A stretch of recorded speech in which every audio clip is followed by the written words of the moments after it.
morning, boys and girls. What's up? We are here with our monthly and well, this particular month is the end of the year, right? I know, normally we do an end of excited. the month. Normally it's the end of the month, but this is our end of the year gaming block party, and we have brought some amazing guests to the party. We want to shout out everyone who was able to join us. We're going to start from like a clock. Oh man, my hand went one way, but it's this way. Over to the side here, you got my man Wandering Dutch. Merry Christmas, brother. Thank you so much for being here, my friend. Yes. We appreciate First you. time on our show. First You. time. I'm so excited. Yeah. Thank you for the invite. Thank you for letting us be here. Looking forward to getting into it. But yeah, pleasure. Thank you. Absolutely, you. my man. Thank you for Absolutely. joining us.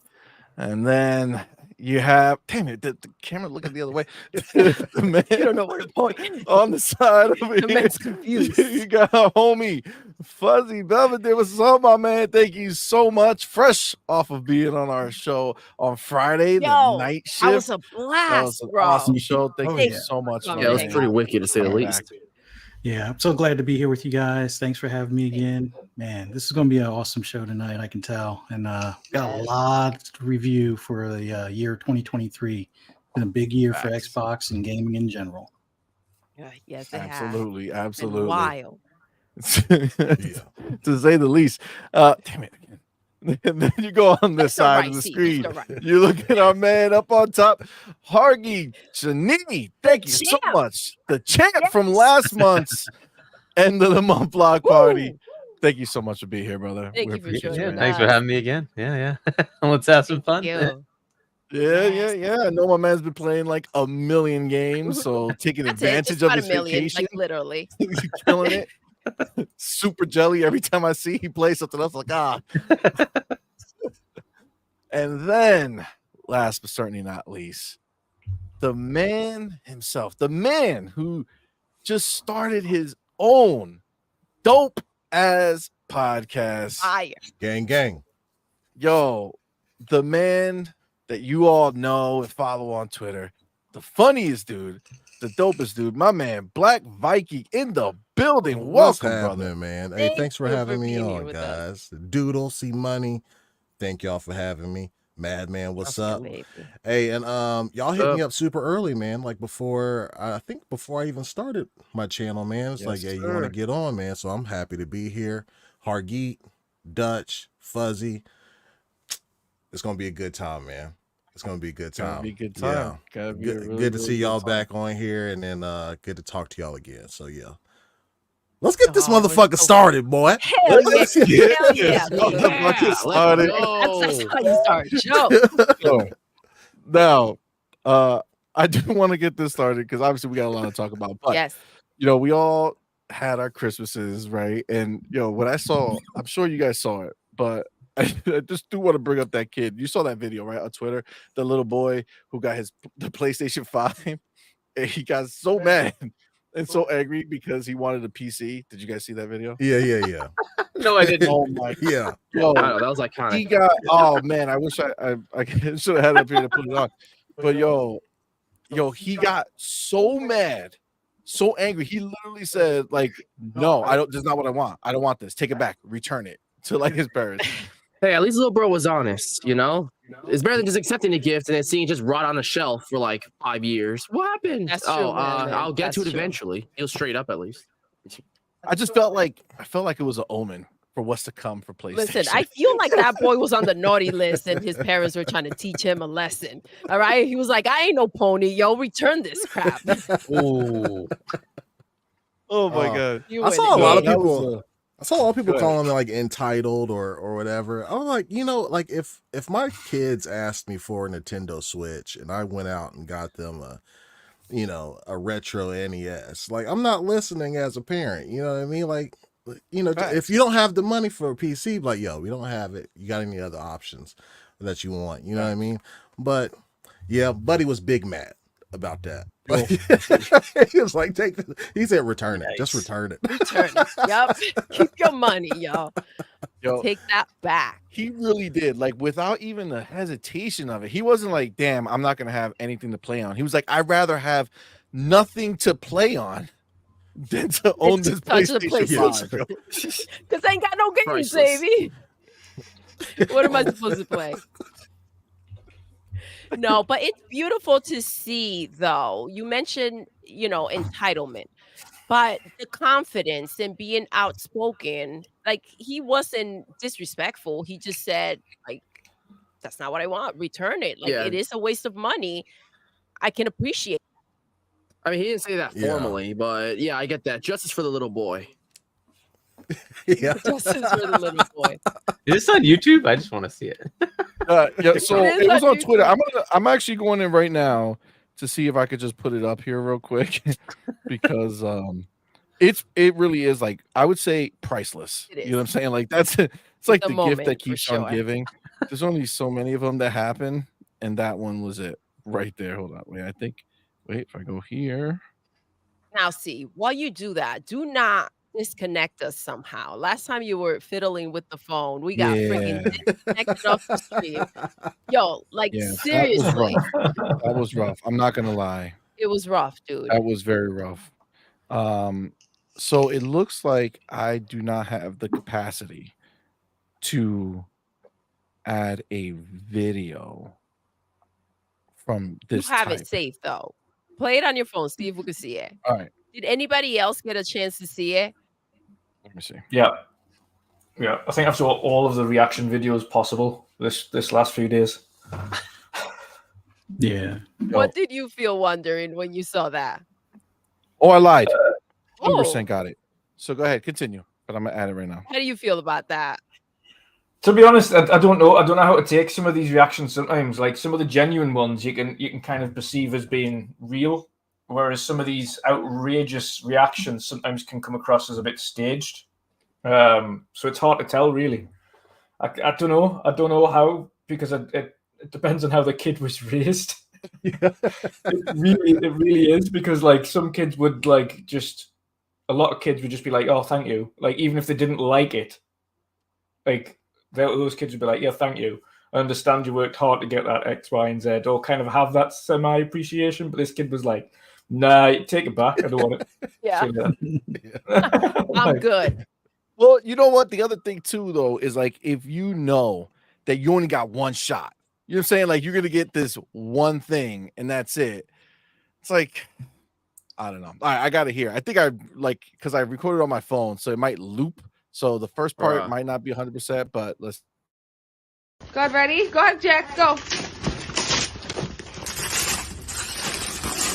Oh my god!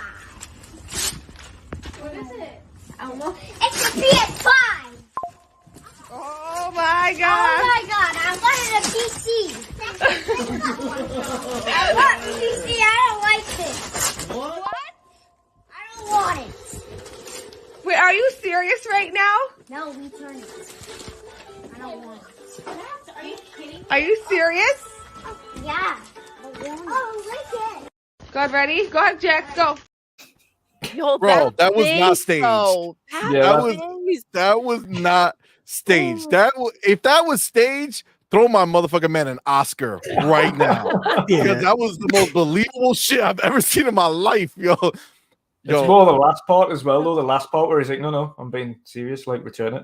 And Yeah, then like just he's grab like another dead present. ass. Yeah. Yo, Yeah. like, Move on. He was ready to move on. That was wild. yo, that was wild. That was wild. Keeping it real. Oh, I like that. Listen, I felt like we needed to see that to start this off correctly. All right. Oh my god. Shout out to Ryard. Thank you so much for that $2 super chat. Go ahead, hit it, Steve. Oh my right with that $2 super chat. Thank you, my brother. Let's go. Number one for being here, number two for that $2 super chat. Appreciate you. It says the kids saw the PlayStation 5 2024 roadmap. Yo, he knows. I'm just curious what he would play, because like he's a kid. He's not going to be playing all the games that are mature. So what's the PS5 for? Like Lego games? Like I guess they finally got Roblox. Yeah. I mean, to be fair, and that's why the like, PC is a better like, you play. see what these kids play GTA nowadays, so like, patronizing them doesn't really you do be surprised when you look at their libraries nowadays and what they have. Yeah, it's bad parenting. There you go. Listen, Not I that we said need to get away with a lot of shit, best, but you It know. all, best it thing all that depends happened on to who freaking watches as a streamer PlayStation as was getting well. Roblox in there. And you're Yeah. right. Like that's it. That's all he'll have to rock. Yeah. Minecraft, Xbox game. It depends on who he Roblox. watches as a streamer, though, because if this kid just like You spends need a all of video his time game? online, he watches loads of streamers and things like that, which a lot of kids do these days. Depends on who he watches. If it's a specific streamer he watches that's like a PC player, then he's just gonna be like, I want one, I want one. But they don't quite realize the level of cost difference between a gaming console and a gaming PC. It's like 4 times the price. Yeah. Well, if you go crazy, right? I'm sure they could have gotten some for like $1,000 or $1,500. Yeah, he can get something PlayStation 5 quality level for a Yeah. lot cheaper. I mean, and to be But fair though, that is might be more. enough for a kid, right? And we always think, oh no, you got to get a 4090. No, you don't, right? You can just get something that's equivalent to a console. That's good enough. It plays all the games. Heck, the Steam Deck is like what 1.6 T-flops. It's nothing. It's very, very Actually, low. that might have been the better thing to have gotten. May have Just been throw a on the better Steam game. Deck. Like, here you Yeah, go, man. same cost, right? Yep, you're good to go. My man Sith Lord, thank you Lord, so much, thank you, player. baby. With Thanks, that $2 Broski. super chat, said that kid knows what shit is. Love it, Xbox for life. Representing out here, they know. Yeah. Oh my god! All right. Man. So that was I saw that. I was like, we gotta shout out my Gotta man. react We to gotta this. shout out little man out here coming up with this hardcore pony fire. All right. So we have I definitely want to talk about a lot of the stuff that kind of happened this year, and I definitely want to get your takes on it. But there's a few things that kind of crept up just recently that I do kind of want to talk about, and then we could go forward on other stuff. But did you guys see this the Windows Central the review for the God of War DLC? Right. Okay, so the review is fine, right? Itself, nobody like great. He loves the game, dope, awesome. But the tweet that they put out there, okay, the tweet that they put out there to go ahead and advertise this and to link it, I think a lot of people seem to really get pissed off about. And I took a little umbrage with it. I want to know what you guys think and feel about it.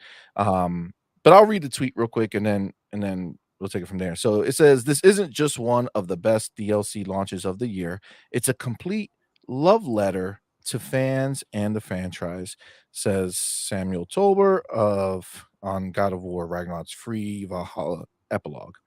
And he wants the Xbox team to take note. And I think everything up to that last sentence was just like, okay, cool, another day at the office. You got this review coming out, dope. I think a lot of people have really taken that last line and kind of gotten annoyed with it, especially coming from Windows Central. I think was the angle that a lot of people really like, what the hell is going on here? Because they typically, lean a little more Xbox, don't really understand what's going on. So the line where it says wants Xbox team to take note. It's a free DLC that they did, and a lot of people are pointing out that Xbox has led the way with free DLCs and expansions and things like that. And then because they brought up that take note line at the end, they kind of makes you double back to what they originally said, with it being a love letter to the fans, as if Xbox has not partaken in that type of scenario. One of the examples I saw brought up was Sea of Thieves, where they released the Pirates Life expansion DLC free of charge, and then the Monkey Island expansion DLC free of charge, right? And it's like, well, is that not a love letter to the fans? Is that not them giving you completely new experiences free of charge? What do you guys think about it? I'll start, the same way we introed it. Wandering Dutch, what do you Bless think? you. Is it? God bless you, buddy. Thanks. Is this being taken out of like blown out of proportion, or is it tired of the random digs for no reason, or what are you thinking? Yeah, I think it's. I don't think it's being blown. I can understand why people are wound up by it, and it depends on how it was originally meant to be perceived, and that's again. That's why I say by like text messages or text communications always one of the worst ways to communicate with anybody because it can be perceived on any angle. Usually verbal communication or video communication is a lot easier because you can see the intent behind what the person's saying. When it comes to love letter, again, you are completely right on that front. Yes, Xbox have done, especially Sea of Thieves, have done DLCs that have been a love letter to the community and franchises, like we've seen with the Pirates of the Caribbean and Monkey Island franchises. And they kind of had nods to them previously, and they fit well within that franchise, which is great. What I think it could also mean, though, is more love letter to franchise history, which I don't think any Xbox franchise has done with DLC yet. So although they have released things like Hivebusters and all the DLCs for State of Decay 2, which was, and then of course Jez tried to clarify underneath he's talking about single player DLCs, not games as a service DLCs. I'm like, yeah, but even still, then you're talking about Hivebusters, and I can understand then if that's the case, and he's talking specifically love letter to the franchise because Hivebusters doesn't do anything like that. Hivebusters is just a really great DLC that was free. But if he's trying to talk about specifically free DLCs, then there isn't really any angle to come at it from because Xbox have released a bunch of free DLCs across many franchises, and they continue to do that and support each franchise like that. And we've got, well, I wouldn't say a free DLC, but a big DLC coming out single player wise for Starfield next year. But it's the first time Sony have ever released a free DLC. Like it's the first time they've ever done it. So it's hard to say Xbox take note because it's the one and only time they've done it. And it took everybody by surprise that it was free in the first place. Everyone's like, Sony, are you feeling okay? Like this is something you normally Is this a joke? like, okay. And it's a good DLC. I've gone playing my way through it at the minute, but yeah, I think I can understand why both sides are thinking, wait, this is taken out of context. If it is love letter to single player games DLC, then Xbox don't have anything. And if we'd like to say something or like to see something from Xbox on that regard, then fair enough. We know Halo's not doing anything with its campaign at the minute. We know Gears isn't doing anything with its campaign at the minute. Forza's released a bunch of DLC for it, but it's now classed as games as a service. So they don't classify that as the single player route. So, no matter what happens, yeah, they can't do anything. No matter what, it's like hey, you make over here at Xbox, we give you single player and multiplayer in a game, right? Ooh, but hold on, because you gave us multiplayer and that's what you're continuing to give us new content on, then shame on you. You need to still copy Sony. PlayStation's the only ones doing this. I think the angle we should have really went at it with was Sony need to kind of replicate this more often as opposed to talking about another platform. I don't think Xbox need to replicate what Sony are doing because Sony only have single player AAA IP to rely on currently, which is why they're in the predicament that they are. They need to branch out and do other things. A free DLC is great, but it doesn't make up for the fact that they have nothing in the pipeline for next year or the year after that is close to even releasing. Xbox, on the other hand, are trying to branch out, trying to do more things, trying to revive dead IPs or IPs that have been stale for years, like we've seen with Fable. So I think it more should be angled on like Sony Interactive Entertainment, take note. This one studio is doing things that you should be doing, which is releasing free DLC or DLC to fans that don't cost any extra for these ongoing franchises or current franchises that you released last year that you're now showing something else for. So it should be angled more towards Sony pull your finger out. Like you've got two studios that are releasing content and the rest of them are doing nothing. Like what? 100%. I'm so 100%. With you. Yeah, and Doodle, with you. Honestly, when you heard it, first of all, Wanda and Dutch agree 100%. Like that was Those are Yes. bars right there. Doodle, when you first saw this, you said something too. I want to get to you in a second because I just wanted you to say that part that you, your first reaction to it. But I do want to shout out my man Boss Red in Thank the you, building. baby. Thank you so much, player, for coming through. And thank you so much, man, for that $10 super chat. Appreciate you. Thank Says, you. miss y'all guys. Work always picks up during the holidays. Happy holidays, Xbox fam. Thank you. Man, Happy thank you, brother. holidays. We Yeah, appreciate Thanks, it. bro. Thank Happy you. holidays. appreciate you here, brother. Thank you so much. And Yo. D-Day Podcast, which is Assassin Monk. My man, thank you so much for being here, brother. Thank you for that super chat. Thank you, baby. Says, hola, don't forget, the beggar pass is unsustainable. The slander against Game Pass from these people out there in these streets It's is crazy. hilarious, dude. It's But yeah, crazy. Doodle, you were talking about very similar to what Wandering Dutch said at the end there. I'm with you 100%. I'm like the same sentiment. There's so much to gravitate towards. They should not have mixed. The Xbox should not have been in that mix. This should have been about PlayStation. They could have went ahead and said, "Listen, kudos to you guys after giving us Buggy Spider-Man. Kudos to you guys after the shit year you've had. Kudos to you guys after your CEO was out there acting wild." Like, there was so much to compare it to within the amount of bull crap that they've done this year to highlight how great the DLC was. Xbox should not have been brought into this, and so I think that they brought it in obviously for the clicks. If you go ahead and you put Xbox into anything that has to do with PlayStation, oh, it's kind of like, okay, well, the ponies for sure wanna go see, right? Because praise is not enough for them. They need to go and feel like they're in this rivalry going on, and then, the Xbox fans are gonna go ahead and say, "Well, hey, why you gotta bring us into this mess?" And I just think it was obviously for the clicks, but there was so much that they could have went ahead and used within PlayStation that did not need to highlight Xbox in any way. 100%, baby girl. We're gonna get to Fuzzy right now, but before we do that, I gotta hit up my man Jay Rambart. Hey, Thank what's up, you so baby? much for being here, Thank my man, and you. thank you so much for that $5 super chat. Says TTS and Happy New Year. Happy New I'm Year. hoping to see Hell this yeah. developer Happy New direct for Year. Xbox in I January. can't wait. I Yo, cannot wait.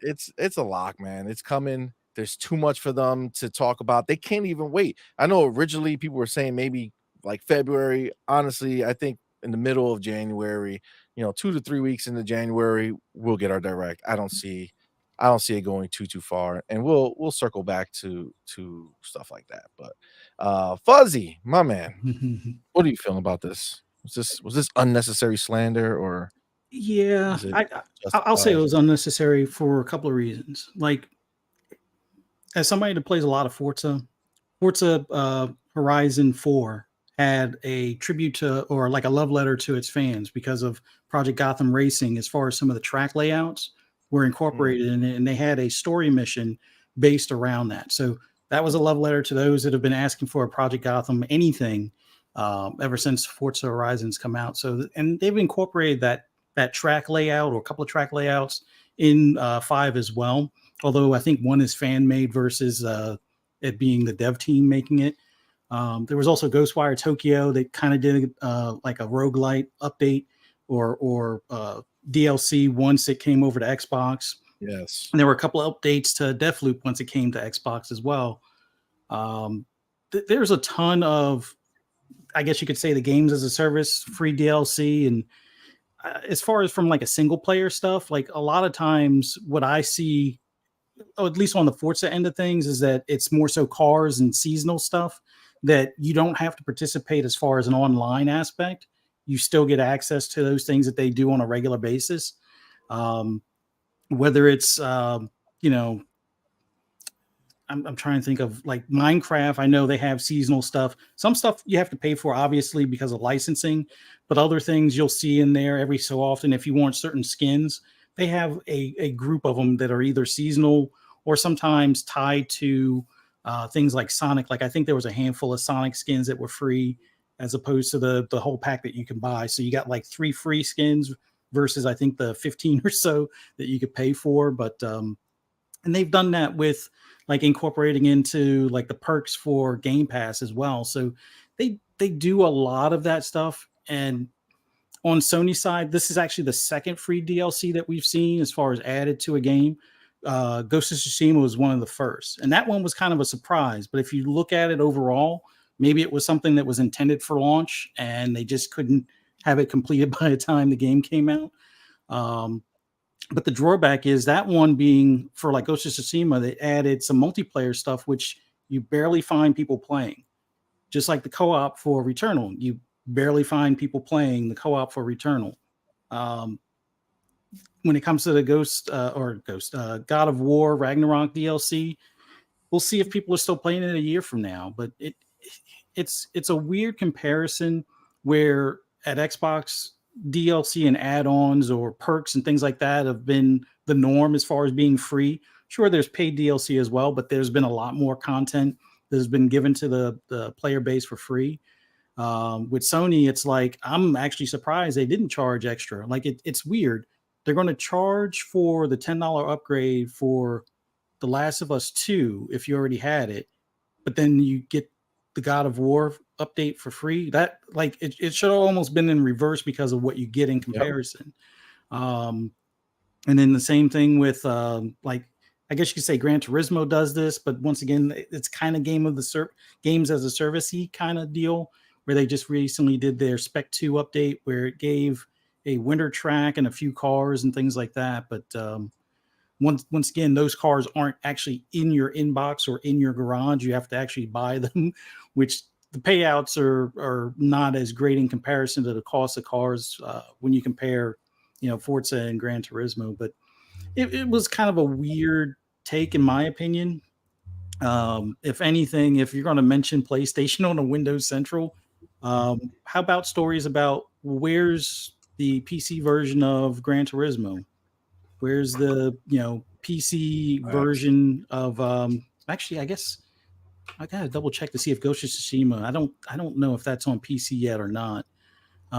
When is the Spider-Man 2 PC version coming out?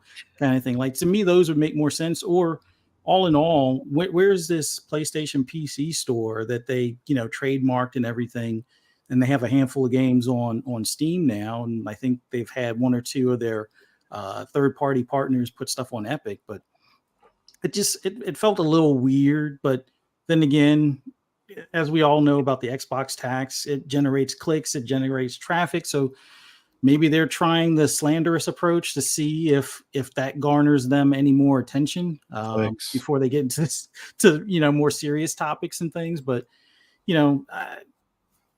do I fault them for it? No. If it is to see for like an A/B type of test type of thing, but don't expect to continue winning, PC and Xbox fans.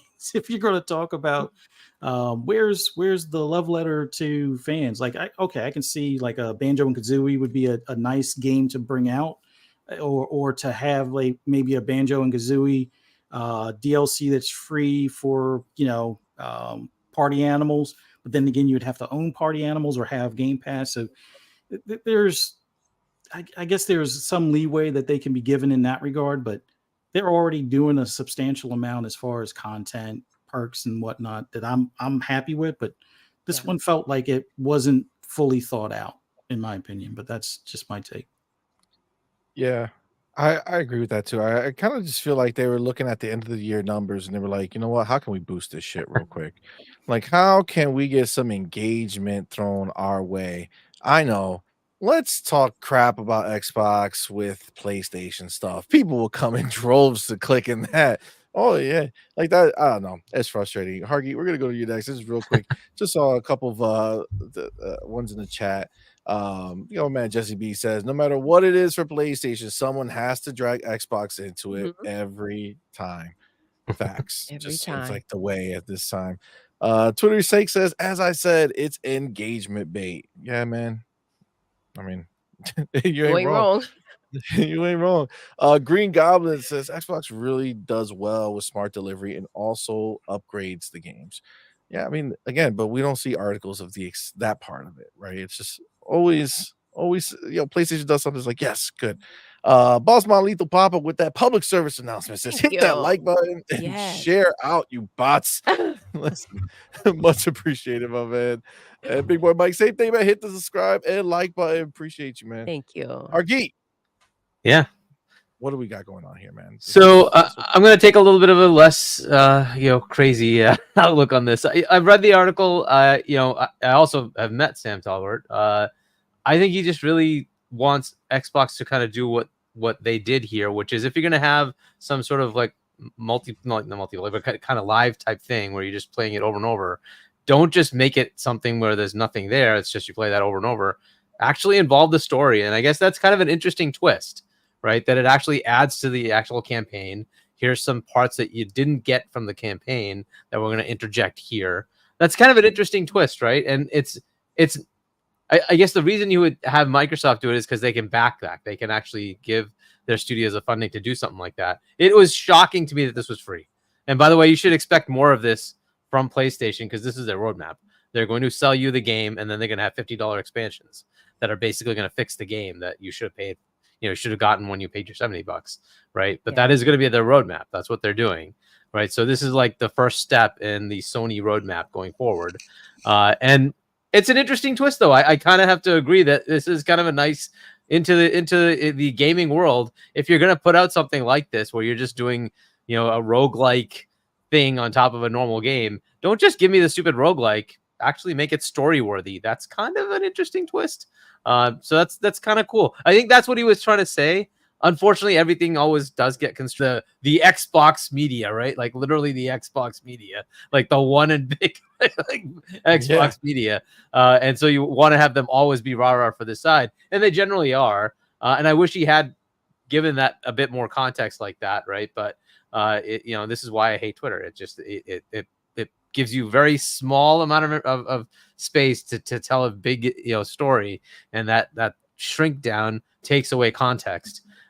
So I don't think he meant it in a negative light. I really think he just wants Xbox to do something similar, right? If you're going to put out a expansion to Halo that's a battle royale, make it mean something. Like, don't just give me battle royale. Make it have a story element. Make it mean something, right? That would be fantastic. Like, make it have story. Like, they took away from the seasons for Halo. There were little snippets of story, right? Little snippets of story for the first few seasons. And they're like, we're not going to do that anymore.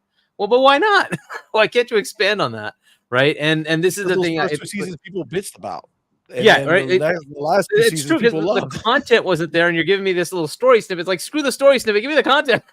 Right. Yep. But it's like, why can't you do both? Why can't you chew gum and walk at the same time? Like, why can't you just give me something with a story element? And I think that's what he was looking for. I think he mentioned Halo specifically. Like, well, if you're going to expand on it, I want more like this. Like give me something where Master Chief went and did this, and that's why we're doing this. Like, whatever battle royale thing or whatever it is, right? And I think that's kind of a cool idea, and it would be nice for some of the studios to do it. And it would have been better for him to say not Xbox, but hey, 343.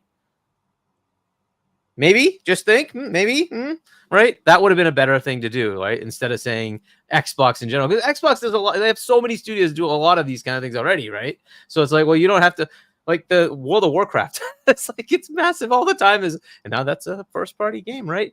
So like, can you say that they don't have games that expand all the time with story elements? Of course they do, right? But I think he was coming from like the disappointment of 343. Where that's their version of it, and they have this multiplayer thing, and they kind of scaled it back instead of scaling it up, which is what we all want. We want it to scale up. Give me more story. Give me campaign. Where's the campaign? Right? We don't have that, and I think that was what he was frustrated by. But yeah, I don't think he worded it right, and I hate tweets. This is why I hate like social media.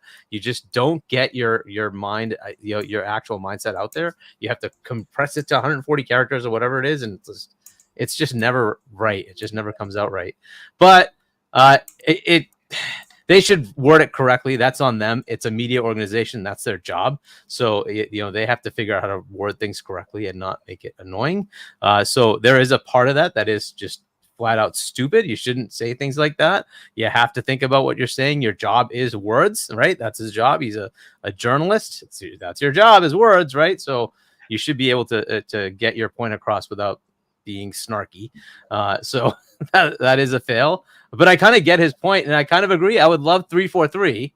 Maybe a couple of other studios to take note, do this kind of thing. If you're going to have a little, multiplayer thing or a battle royale or something along those lines of roguelike expansion, please make it have story context. That would be so cool. That's a good thing to do. So I'm not going to bash him entirely. I kind of agree with the sentiment. Just word it right. Next time, just word it right. You don't have to bash Xbox while doing this. Just tell them, hey, I would love to see this from 343. Can you guys take a look at this and see if that makes sense to you guys? Right? That would have been a better tweet. But oh well, he put it up the wrong way, and now it's in the ether. It is what it is. So, but yeah, I guess that's what I'm gonna say about this specific thing. Yeah, I mean, look, I get it, and I think the problem is because we do frequent Twitter, and we know that they're out here looking for those clicks, right? They're trying to get somebody There to is come some and of click that. on. So because of that, throwing it in on the last line there, the last little hurrah, the last 4 words is to slander. Xbox It's take notice. yeah, exactly. There was Yeah. if you wanted to have that conversation with context, you would have did that in the review. Exactly. But the reason Yeah. you put it in the tweet was because you wanted people pissed and going in the click. And that's where it gets annoying. Obviously, we're gonna go to my man Black Viking now, but before we do, just want to shout out a few people in the chat. Alvin says Pierre Heinz is over there working miracles to right the ship. Let the man cook. That's our homie. Yeah, no, fair enough. And maybe he can take this as input, right? He does a pretty good job. Yeah, man, absolutely. You got Maurice Branch says, I see a lot of remasters in that PlayStation roadmap, especially The Last of Us 2 being remastered and the rumor of the God of War trilogy getting remastered. I mean, this is the thing, right? It's what about that? Should we do that too, Samuel? What levels do you want? Where is the copying that you want us to take place? Should we not have all of our, first party? Should we not have spent $90 billion on new content and just stuck to our Halo, Gears, and Forza? They're sticking to their God of War, The Last of Us, and Horizon, right? Is that some the plan? DLCs and Because we're I good. remember, because I remember when that was us. Yes. There was no chill. There was no mercy, Sony should baby. copy us. Right, so I feel you for sure. I get what you mean. Listen, if we're gonna go ahead and hit both sides, then let's really compare. Yeah, that's absolutely, baby girl. Pixelbit G, my man says they gave you DLC that should have been in the game already. Listen, we know they didn't spend time working on new technology for this game, so somebody could have been just working on this on the side and throwing it in the back end. But but they get praise for doing this, though. It's cool. I get it. My man Crispy Bob says Xbox bad, Sony good. That's always the narrative. That narrative is going to change, though. That narrative is going to change. It's going to go that Xbox bad, Sony good. I heard PlayStation good. I've heard it the vice versa. My bad. But yeah, I agree. Yeah, for sure. And then you got a man Saron says, I hate that Xbox has to copy PlayStation all the time. It gets tiring. I agree with that sentiment. I think it's rough to constantly have to see PlayStation do something and then it's yo, Xbox, you should do this. When it's we do so many things and I don't see these people crying for it, right? Why are we not seeing articles every day about day and date in PC? Why are we not seeing articles every day? Go put this into your PlayStation Plus subscription and make it actually worthwhile. Right now, they're literally celebrating this month's PlayStation Plus. Okay, you got all these ponies out here hard, excited. Oh my God, this month is fire. We get into Plague Tale Requiem. Motherfucker, we had that shit day one in Game Pass. What are you talking about? You excited about this? But nobody wrote the article. I thought subscriptions were going to kill games. I thought that was the end of gaming. No. I was told it was value destructive. The end is nigh, Hoggy. The end is nigh. Exactly. It's true. Now it's good. It's come on, man. Black Viking, my man. What up, man? What do we got going on here? Crazy town. Well, it's What's happening? interesting. Like I agree with everybody's points, and I like the take that Hargeet had. But while reading the article, they're specifically talking about 343, and they mention the DLC as paid, free, or both, right? But they're if I don't know why they labeled it as Xbox should take note. I think everybody would have kind of scoffed, but like moved on if they said 343 should take note, right? But the label, like ESO, has shit ton of content. I mean, it's paid, right? But they're mentioning paid content in this article. ESO has a tons of, and same with Flight Sim with their world updates, Age of Empires, like they all have massive amounts of updates that he's asking for. Now, this is what's interesting, right? You want to talk about love letters to fans. I can play my fucking games anywhere. That's a love letter. I got a TV, I got a ROG, I got a MetaQuest, I got my phone, console, PC. I can play them everywhere. That's a true love letter. Oh, you got Xbox 360 games? You can just pop in the disc and play them? That's a true love letter. And they're upscale. 100% upscale. Free. Yep. $17 for 500 plus games. $17 a month for 500 plus games. Day and date first party. That's a love letter. Not charging me to send back broken hardware. That's a love letter. A forward-facing front office that responds and listens to the feedback of the community. That's a love letter. And having multiple first-party games in 2024. That's a motherfucking love letter. Facts. That's it. That's the end of my rant. Shit, I'm done. Nice. Yo, dead ass dropping bars as usual. Yo, it's so facts. Yo, it's crazy because people don't even want to give credit to the fact that in 2023, right, Xbox dropped 10 first party titles. 10. Yeah, 10. That's wild. 10. We got Spider-Man on PlayStation. Oh, and DLC. So Spider-Man, which come on, is actually DLC, right? And then God of War, Ragnarok DLC. So we got 2 DLCs. The extended version of Spider-Man 1 that came out this year, and then we got this roguelike DLC free. We got 10 games this year on Xbox and PC first party, and it's never enough.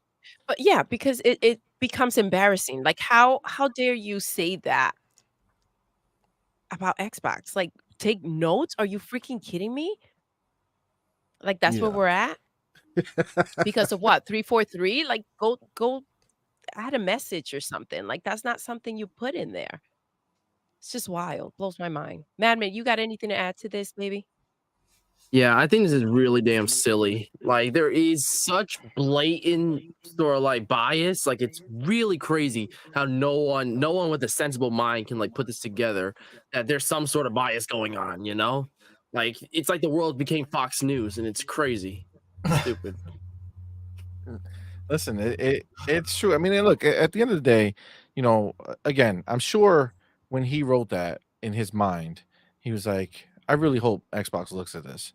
But it's like they're very well aware of what's happens out here in these gaming streets. Okay, they know what's going on. They know. Listen, see, they listen. They know what people want. And listen, if you were one of the few that wanted that, and the majority did not, who do you think they're going to listen to? They're all about the consumer. Yeah, man. All right. Well, moving on. I do want to talk about this. So I don't know if you guys saw, again, this is just something that's cropping up now because it's Christmas and everybody's getting their Xboxes and PCs and everybody's saying, oh man, we're going to get into this Starfield. And it's like clockwork. It's like, oh man, new people are going to be playing Starfield. Let's go in there and really kind of lower the light that could possibly be on there. And let's remind people, oh yeah, look on Steam. I know there's 13 million players out there with an average time of 40 hours gameplay every person of the 13 million. But on Steam, there's 8,000 negative reviews. Okay, now I'm gonna bring up Windows Central again because it's wild to me because this is like a back-to-back banger for them. And again, this is just they want us to click. I get it, but it's like, why? So Starfield's recent Steam ratings have fallen to mostly negative ahead of the new year, with large numbers of players critical of its open world areas and gameplay systems, right? And then you go in to the article, and then the headline says Starfield will end 2023 with a mostly negative Steam rating, a game that has an excess of nothingness. So they're doing some mental gymnastics here real quick, right? So they're saying it's going to end with a mostly negative Steam rating, and they list a quote of 1 Steam rating, right? So they're quoting 1 Steam rating. So they say that they're going to end the year with 1 with a negative, mostly negative Steam rating, saying this one, right? You go back to the tweet, same thing. Starfield's recent Steam ratings have fallen to mostly negative. Okay, so recent are the 7,000 or 7 or 8,000 that are review bombing this game. Okay, because they went. You looking at people who have, we have the pictures of people who have 0.8 hours in the game, like barely touched the game, saying that, and they literally, I have it right here. It says, I'm doing my part. Okay, that's what they wrote as their review. I'm doing my part by giving it the not recommended. But then you have people who have like 460 hours, haven't played the game for 2 weeks, and then now on Christmas time, Christmas Day, this whole thing happening now, saying, oh, it's not recommended. 400 plus hours, not recommended. I'm sorry. I don't know what type of pain you want to put yourself through for 400 hours to play a game that you don't like. You have a motherfucking problem, dude. I'm sorry. Don't. And then some of the people I saw and I read it and they say, well, I want to justify. What'd you say, Matt? Don't apologize. Yeah, for real. They say they want to justify the money they spent.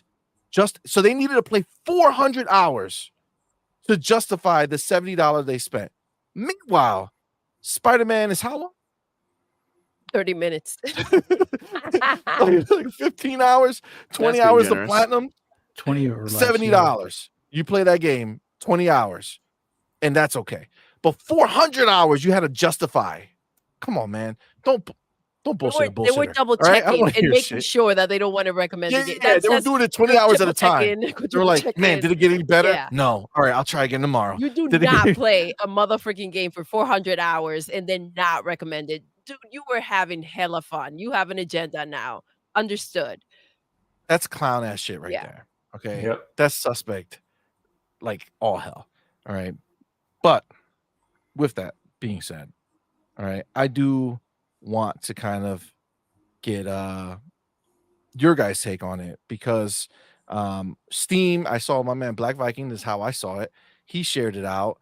I didn't even notice that Steam has shared its best of 2023 games. It's basically most profitable games. Yeah, exactly. So the games that made most money on their platform. Number 4 was Starfield. With no microtransactions. No microtransactions. That's over and above Call of Duty, which Microsoft owns, and over and above the game of the year, Baldur's Gate 3. So all the hate and slander, right? This game had a mostly positive review. When you read it, it says that those 7,000 or 8,000 mostly negative reviews brought it down to mixed reviews now. And it's like, it's crazy because, I put it on Twitter, I shared it out, reminding everybody and I was just talking to like new people, Like, hey, new people, don't listen to the bullshit, right? This game got 56 9s and 10s for reviews. Okay. Almost half of that 10s. And people want to ignore that. And they want to go to these people who are obviously all doing it at the same time. 8,000 people decided after 2 weeks of not touching that game at the same time, let's go ahead and let's review bomb this. It's asinine. Black Viking. We're gonna go back in the reverse direction now. What are you feeling about this, man? I think these fuckers are in like a secret Discord and they do this on Yo, for real. they do this on Probably the same Discord as all the journalists. You know what I'm saying? They all... It's wild, bro. I mean, I guess it's like popular to hate on Xbox like right now. I mean, it has been for a while, right? Like through like with media, but it's just gotten worse like lately. I think people are still very upset that they can't play Starfield on their PS5. And they're never going to. So yeah, they'll be upset, you know. It's crazy to me to run these type of articles where you have an extremely profitable game like Starfield. You see multiple people enjoying the hell out of it, putting in crazy amount of hours. Like I don't see anybody on Quantum Error putting in that many hours. Do y'all? No. blowing into their controller at all? No. It was an error. They put that much hours into blowing the controller for sure. I do see that. I could just see them on the daily routine. They're like, "Where's my controller? I got to get a good blow in before I start my day." That I believe before they turn on Twitter. Coffee and a good blow. Pause. Oh my god. No, man. But like, yeah, That's no the pony game. way to start the day, baby. Yeah, there's no game that's mediocre, mid, or just above average where people are putting that many freaking hours in. Now you'll have games that are multiplayer, or MOBAs or MMOs that you have a loyal fan base, but everybody hates the game, quote unquote. You know what I mean? Like you see it all the time with like League of Legends community, sometimes even Call of Duty community, like, and that just happens, you know what I mean? But there's, I think besides Apex Legends, I think that community sometimes gets a little frustrated with the game. But no, man, Starfield's great. If y'all are watching, haven't played it yet, pick it up. It's crazy good. And then like people complain about load screens. Like listen, I don't like y'all with the Baldur's Gate slander. You feel me? Like, but that game has massive amounts of load screens. You know what I mean? Like, and nobody says shit about that. So yeah, Starfield's a great game. I think the statistics prove it. 13 million players on average of 40 hours. It's a success. Period. And ain't nothing they can do to stop that train. Period. Yeah. Yeah. Facts. I agree. Hargi, what do you think about that? So I'm looking at it live on Steam's site, and what I see is the top games. It's Modern Warfare, Cyberpunk, Starfield, then Hogwarts. Now I was told that Hogwarts was the top-selling game of the year, wasn't it? So wait, Starfield is outperforming that? As I understand it, Baldur's Gate sold like 6 million copies on Steam. Did it not? Hogwarts was much bigger on console. Yeah. And then so Starfield must have sold at least 6 million copies then if Steam is saying it sold more than Baldur's Gate. Am I wrong? Maybe the revenue's different. Is it 60 versus 70 or something? Most profitable. Yeah. So I don't know how it works in terms of that, but it must be a bigger margin in there. Yeah, so it's a top games measured by gross revenue. It's the third biggest after, and Cyberpunk being that high is freaking crazy. That must be because of Phantom Liberty, right? Yeah. But Modern Warfare, everybody expects that, right? Call of Duty, come on, it's Call of Duty, right? But out of the top three, there's two of them that are now Xbox. I'm just saying. Where's PlayStation? I'm looking through this list and Take your time. Take your time. I do. Spider-Man Remastered down near like the 20, I don't know, 30, was it like 50? I don't know. It's way the hell down there. Somewhere down there. But Starfield is in that value destructive subscription thing, isn't it? I thought it was supposed to kill sales. I don't understand. It's sold more than Hogwarts on PC. Really? Okay. The games behind it are pretty crazy, and Baldur's Gate was supposed to be this massive PC game, and it's let's see, 1, 2, 3, 4, 5, 6, 7, 8, 9 behind it. Okay, all right. So Starfield is a value destructive subscription service. It's still winning. Okay, so it obviously sold pretty well. It also means it outsold Spider-Man 2. I'm just saying. It's always important to point that out. Super important. You gotta get those ponies with us. I was hoping it would. I was hoping pictures it are would. like everything. Those videos that you have. Yeah. I mean, so I was hoping I knew like they counted Mario Wonder physical sales only and not digital plus physical, and then counted that across for Spider-Man 2 for everything, all of its sales. And so Spider-Man 2 came out slightly ahead, and like, yeah, but once you count the digital sales, Spider-Man 2 is not going to beat Mario, right? And I was hoping Starfield would beat it in sales, even though it's on subscription service, and it did. So where are they at, ponies? You guys don't buy games. I'm done hearing the bullshit that you say. We don't buy we don't buy games. Yeah. We don't buy games. It's in our Margie. subscription service. We still buy it. We buy games. Okay, it's just a fact. Our attach rate is way higher than PlayStation. Way higher. You guys don't buy games. How do I know that? Because we got leaks from PlayStation saying you don't buy games. And they can't afford to make their games. That's funny. Not me. You know who says that? Jim Ryan says that. That's who says it. You guys don't buy games, Ponies and therefore are not they're closing enough. studios, and they're not able to fund their games. And Call of Duty becoming an Xbox game is the end of the world.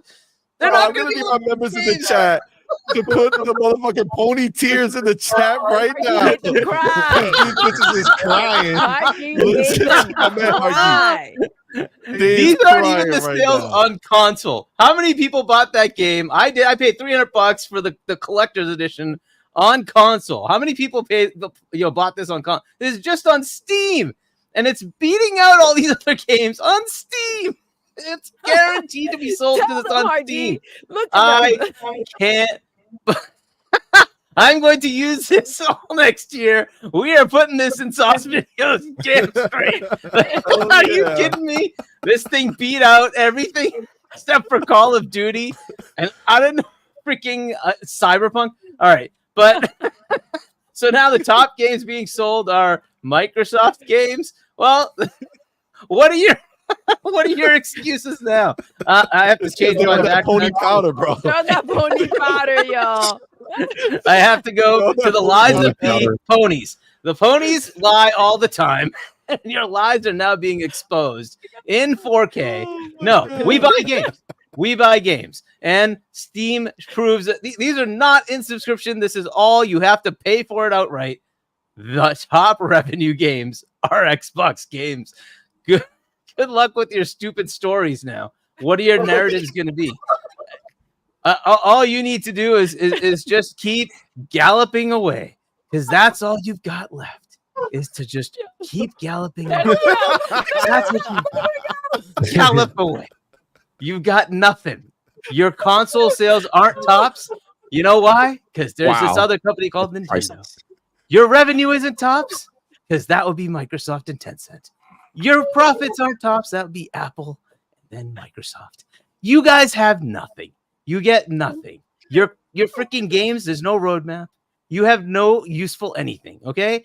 So cool that you might have some God of Wars and Spider-Mans, somebody else's IP, but fine. But everything else, it's kind of everywhere else. So we'll see where you end up. Your Spider-Man was so good that it won how many awards? 007, baby. 007. I remember it being, what was it? They went to the Zero. Zero Zero awards. James Bond, baby. Ain't getting shit. 0 awards. Nintendo and Xbox both walked away with 3. Okay, well, we'll see you next year. Hopefully you'll have something. Oh, wait, that's right. You have no games. So you're not going to get any awards next year. So. All Are you sure you don't like Twitter, Hargeet? Hargeet fucking came. Yo, Hargeet fucking came to destroy these motherfucking year. and the pony narrative. Yo. He cannot walk after that shit right there. Oh my God. They don't know. They're walking around. They don't know what the hell hit him. Oh my God. Yo. Oh, I'm tearing up. Hargeet. Oh my God. Did not expect this, Hargeet. Yeah. So look, you came to destroy. So look, just to be fair to Starfield, it was my game of the year. I had Zelda as game of the year. When I played that, I could not sleep. I just kept playing it. It was fantastic. I loved that game. And then I edged it out with Starfield that did the same thing to me. But just because it was just slightly different in that I like space. I wanted to be an astronaut. I loved the idea. But this gives me that opportunity. In reality, it's like this, right? Like people wanted to be able to zoom around and all that. This is what it's like. Space is vast. You would have to take days to get anywhere. So they made it a little different, right? So I love what they did with it. Some of the pieces people wanted differently, fine. I don't care. I didn't need that. I wasn't expecting it to be Fallout. I wasn't expecting it to be Skyrim. I was expecting it to be whatever they wanted to give me. And I loved every minute of playing that game, except for like one little part, the shipbuilding part. I just did not care about it all. I had to do it once, and I'm like, oh, this is annoying. Whatever. Yeah. So, but beyond that, it was like, yeah, this is fine. However, there were plenty of people who were expecting something else, didn't get what they wanted, and so some people gave it lower ratings.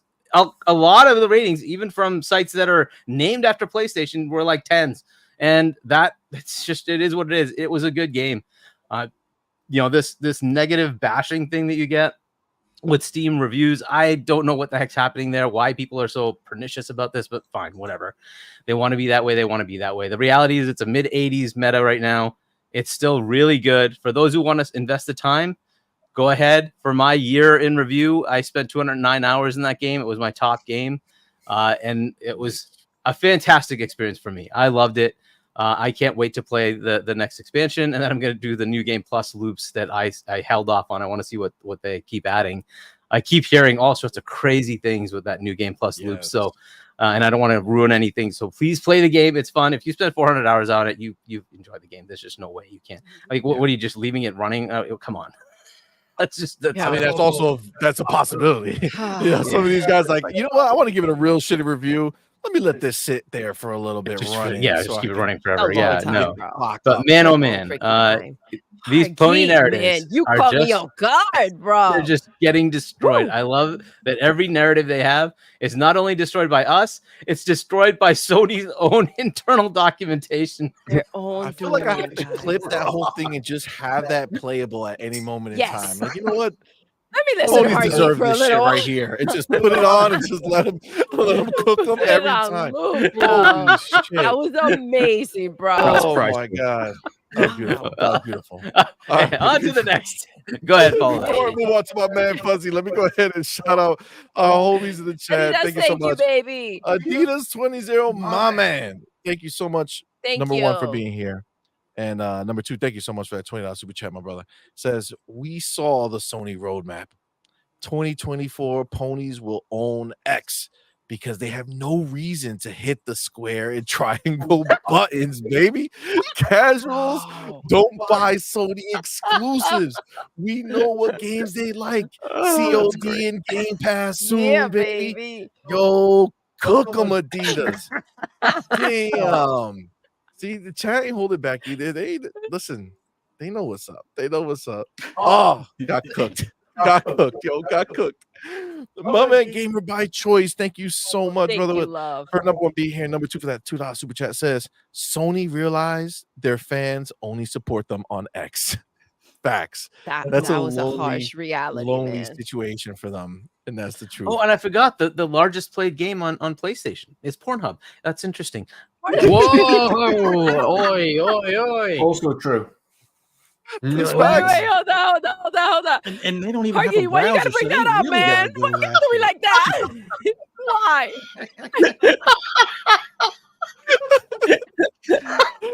Yo, I need Some of a the OnlyFans Hargeet exposed. rant emoji now. Yeah, apparently. Woo! Yeah, fucking lit him up, man. Hell Lit him up. yeah. And of course, we have to shout out our man, Thank you. Cypher Type 1. Thank you so much, homie, for being here. We appreciate you. And thank you for that $10 super chat. Says, hello, good people. Hello. I know it wouldn't be apples to apples, but would you look at Phantom Liberty's numbers to anticipate Starfield's when the DLC drops? Don't think this will be a simple roguelike. Ooh, I love that. I love that little slander on the back end towards God of War. I'll take it. I'll take it. That was beautiful. What do we think? Do we think Phantom Liberty's DLC is giving us a projection of what stuff is going to look like when Starfield Rocks comes around with their shattered, was it shattered space or something like that? Shattered. Yeah, no. No, I think oh, go I ahead. think Sorry, you'll definitely see an improvement in numbers, and they're probably going to do a lot more add-ons or updates. So yeah, I think it will revive the series. Although people keep on saying it's dead and they forgot about it, but they keep writing about it. So I don't know how they can Keep forget writing about it. and Keep still write buying about it. it. But didn't you know the player numbers are down for a single player game? Black Mikey, what were you going to say, my man? Yeah, I think the PC numbers for sure are going to skyrocket because along with Shattered Space, you also have The mods. the creation kit come out. Exactly. It's going to be nuts what they put into that game, all the modders. And then plus with their own updates that they said they're going to have new ways to traverse. So I'm assuming they'll have rovers or something like that to where you can instead of walking or jetpacking your way across the different points of interest, you'll have something like that. And that is going to, because that's some of the biggest complaints from some people is the traversal system once you do land on the planet. But once they figure that out and do that, like those numbers are going, it'll be a new release pretty much. Those numbers are going to skyrocket. So you know what I mean? So yeah, absolutely. Yeah, but 100% the creation kit coming to modders is going to be nuts. Facts. I feel that, man. You could have like a Phantom Liberty like redemption arc, right? And like in 3 years, it starts winning some awards for like best ongoing or best supported or something like that. Right, but we'll see. Yeah, man. All right, and then Let's not forget that Starfield was the biggest disappointment, guys. Yeah, I know. of IGN 2023. biggest disappointment. Come on, man. Somebody needs to blow up their office. Not with no one in it. You know what I'm saying? Nobody there. I guess I forgot about Forspoken. Yeah, I know. For sure. It completely got ignored. We talked about in the last show. 4 games were talked about. 3 of them Xbox. Yeah. One of the them top 3, by the way. Metal Gear Solid, the 3-pack that they came out. How is that? Who gave a shit about that to call it one of the biggest disappointments? It was just a game. But yeah, whatever. They're also trying to start to do the same thing, or play those tricks with Hellblade now. I mean, you've seen those articles with Xbox's most important release for next year. Like, get out of here, man! Like, they're trying to set it up so that they can. That whole thing has changed. The most important release now is Call of Duty, and that's just going to be the case every year. It's going to be Call of Duty. Everything else is gravy. Yeah, it's a guarantee hit every single time. Wandering Dutch, what do you think about that, man? Do you think they're going to that DLC is going to make moves? It's going to bring Starfield back like it did for back from where I don't know, but it's going to bring them back like it did for Cyberpunk. Oh yeah, people are going to naturally have a break. Like I've intentionally had a break. I played through the game. I got through first Starborn, started New Game Plus 1, and then decided, listen, there's just far too many games out now. I need to catch up with other things. So jumped off it. Yeah. And said I'll be back when the DLC comes out. I've already got the deluxe edition or whatever it is. So I've got it lined up. It's just a case of like, I'm not spending another 300 hours going through New Game Plus 1, plus 2, plus 3, plus 4. A lot of people can do that. That's fair.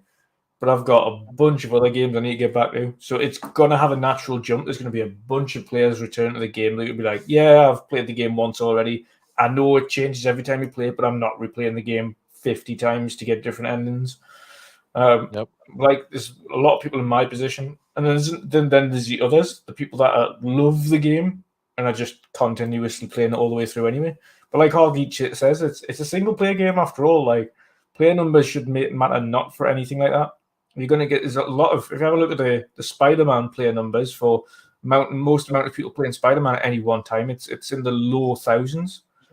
Like not that many people are playing that game at any one time because it's a single player game and it has nothing else to it.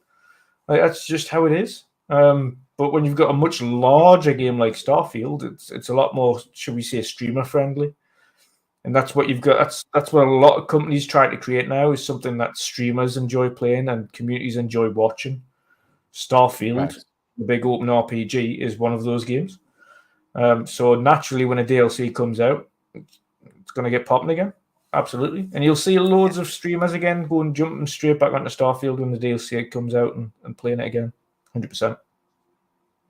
Yeah, I feel that, man. Absolutely. It's going to get popping all at once, too. Sure. That's going to be the beauty. Yeah, because it's a going to lot of bring back a people lot got of it for people. Christmas. A lot of people got it when it first came out, in between, and then when that DLC hits, bro, everybody's going in. Yeah, facts, 100%. I got to shout out my man Creed 20 Thank you. Blasted. Thank you so much, brother, for being here, and thank you for that super chat.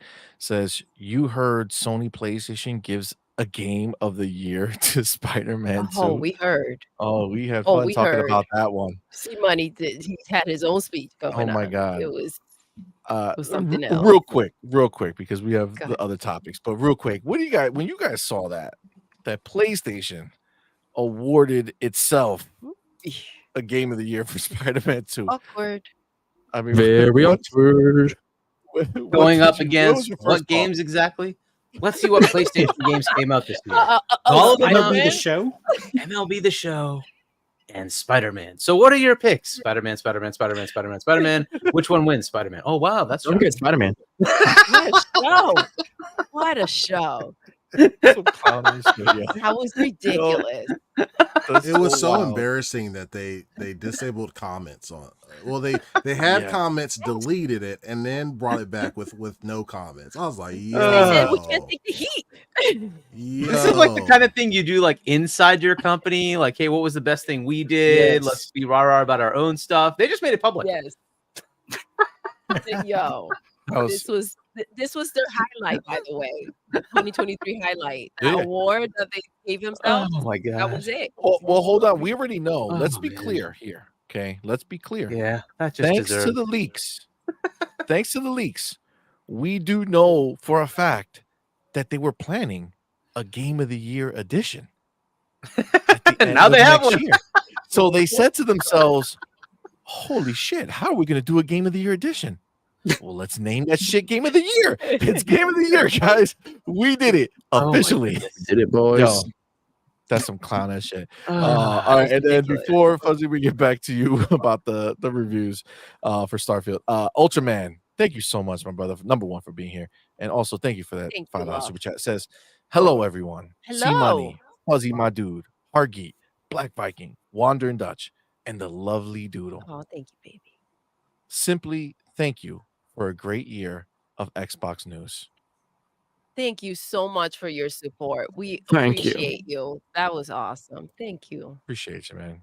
Appreciate you. All right, Fuzzy. These Starfield review bombing situation. What are your thoughts on it? What's going on? Are they I mean, justified?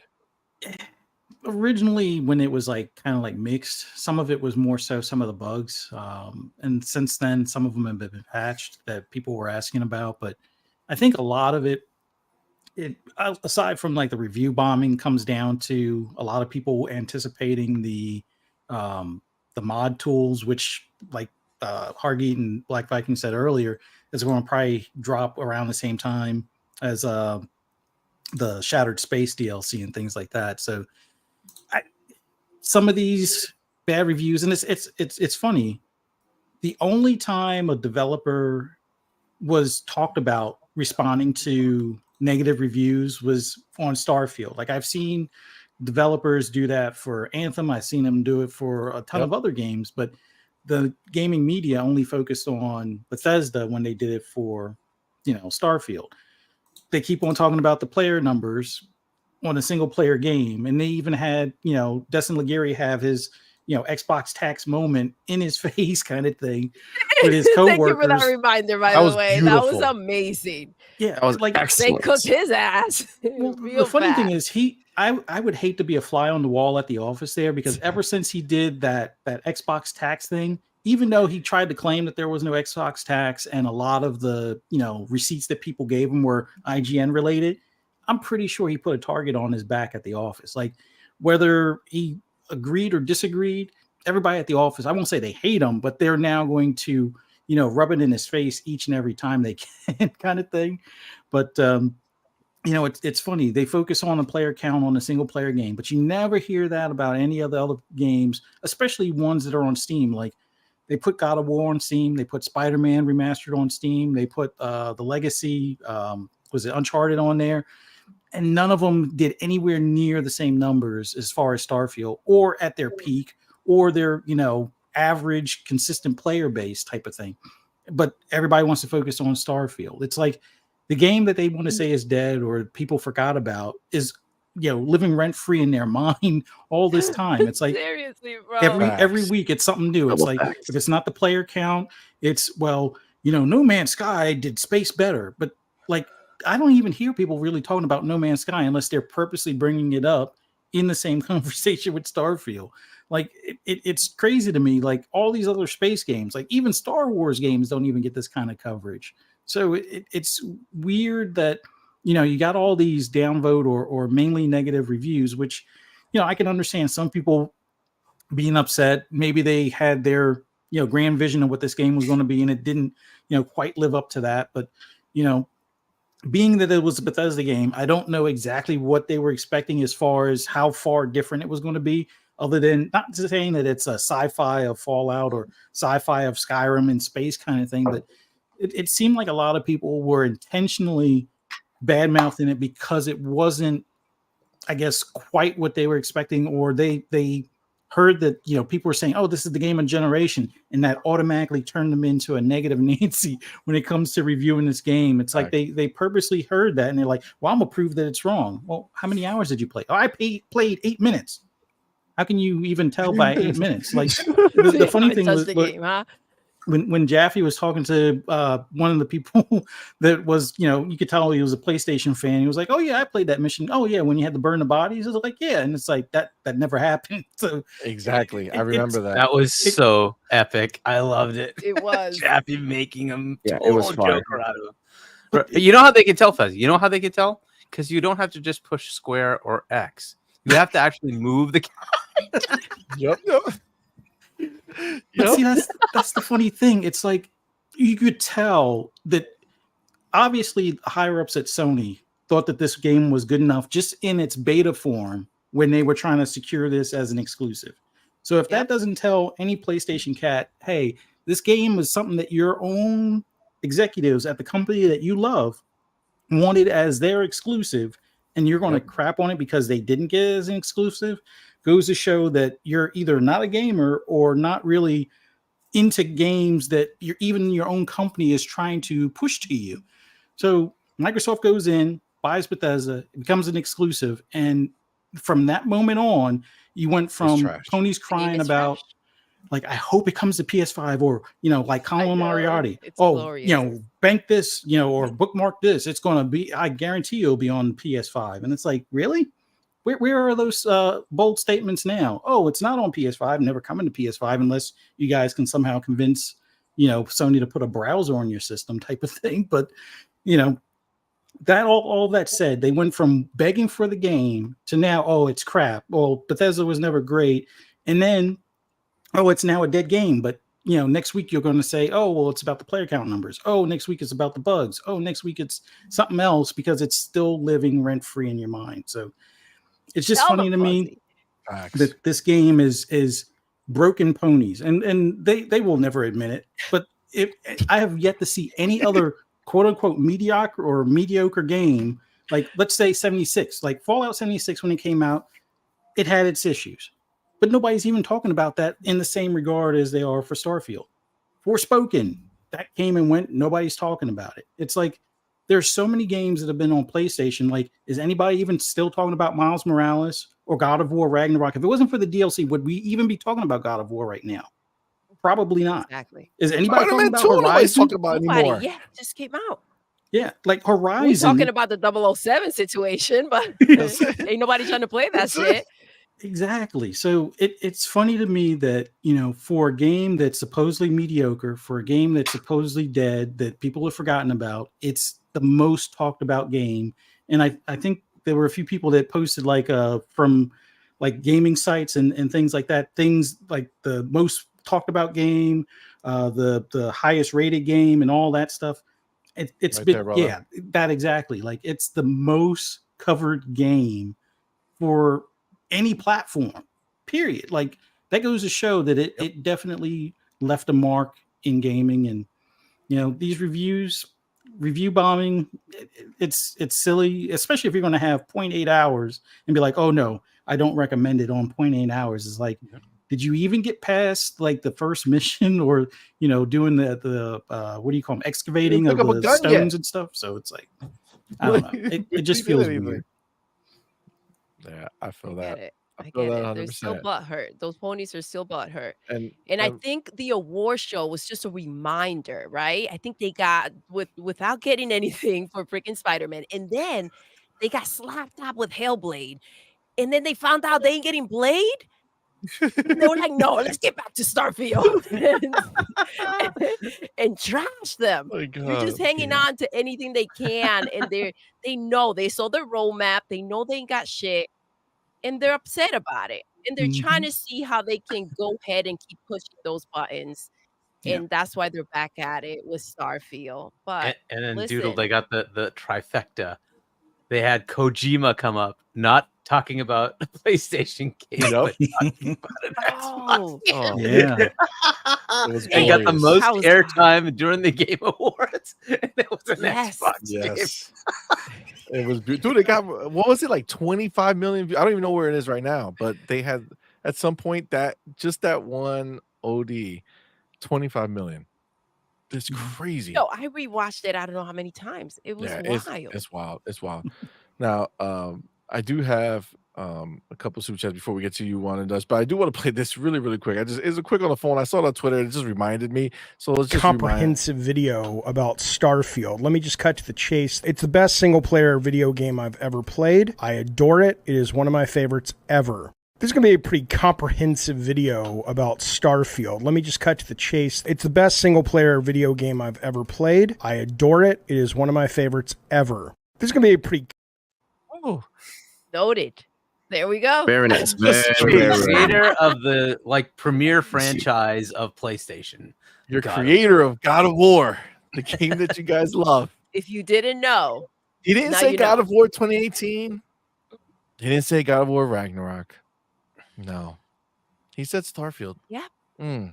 I mean, even Greg Miller, I think, like when it was first coming out, Yep. didn't he go and do like Game Oh, Plus, like Game crazy Plus amount. 5 or something like that? Like, he Yep. kept on playing that for like weeks. Like, oh, I made it through the Game Plus again. It's like, for somebody that's solely on PlayStation, and you notice he Yep. didn't say anything negative about the game per se. Like, so No, he sung his praises. I don't know. I think I don't know. there's a I don't know. lot of pony salt out there. Oh, super a salt. lot, baby. Let me get my man Shall we- Cypher. Shall we get the pony salt running?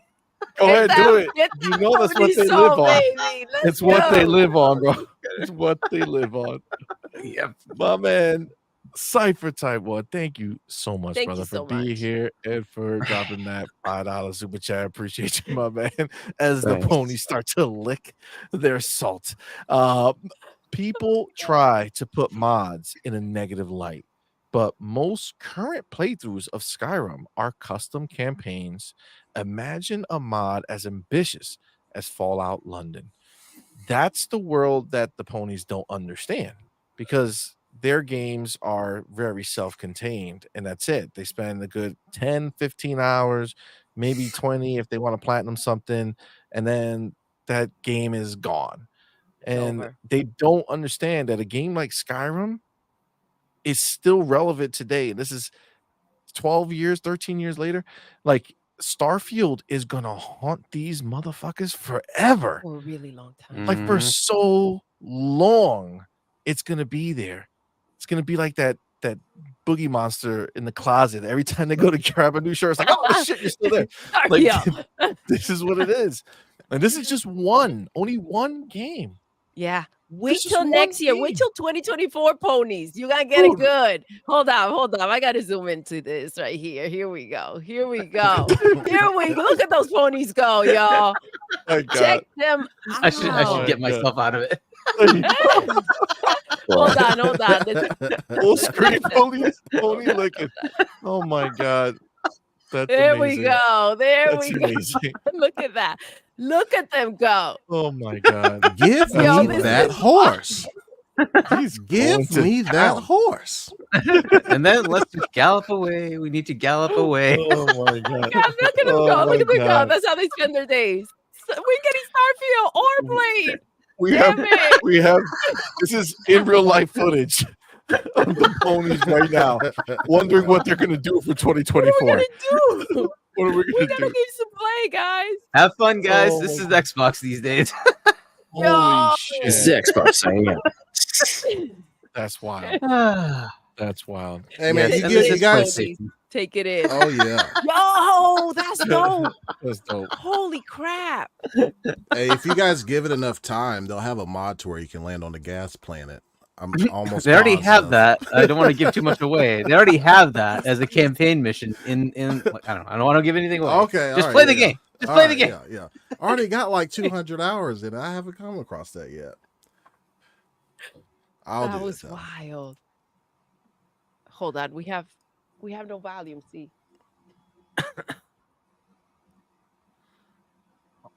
Yeah, he's muted. I don't know what's. Oh, there he There goes. we go. Sorry about that. Sorry about that. There Sorry we about go. that. We couldn't hear All you. right, all right.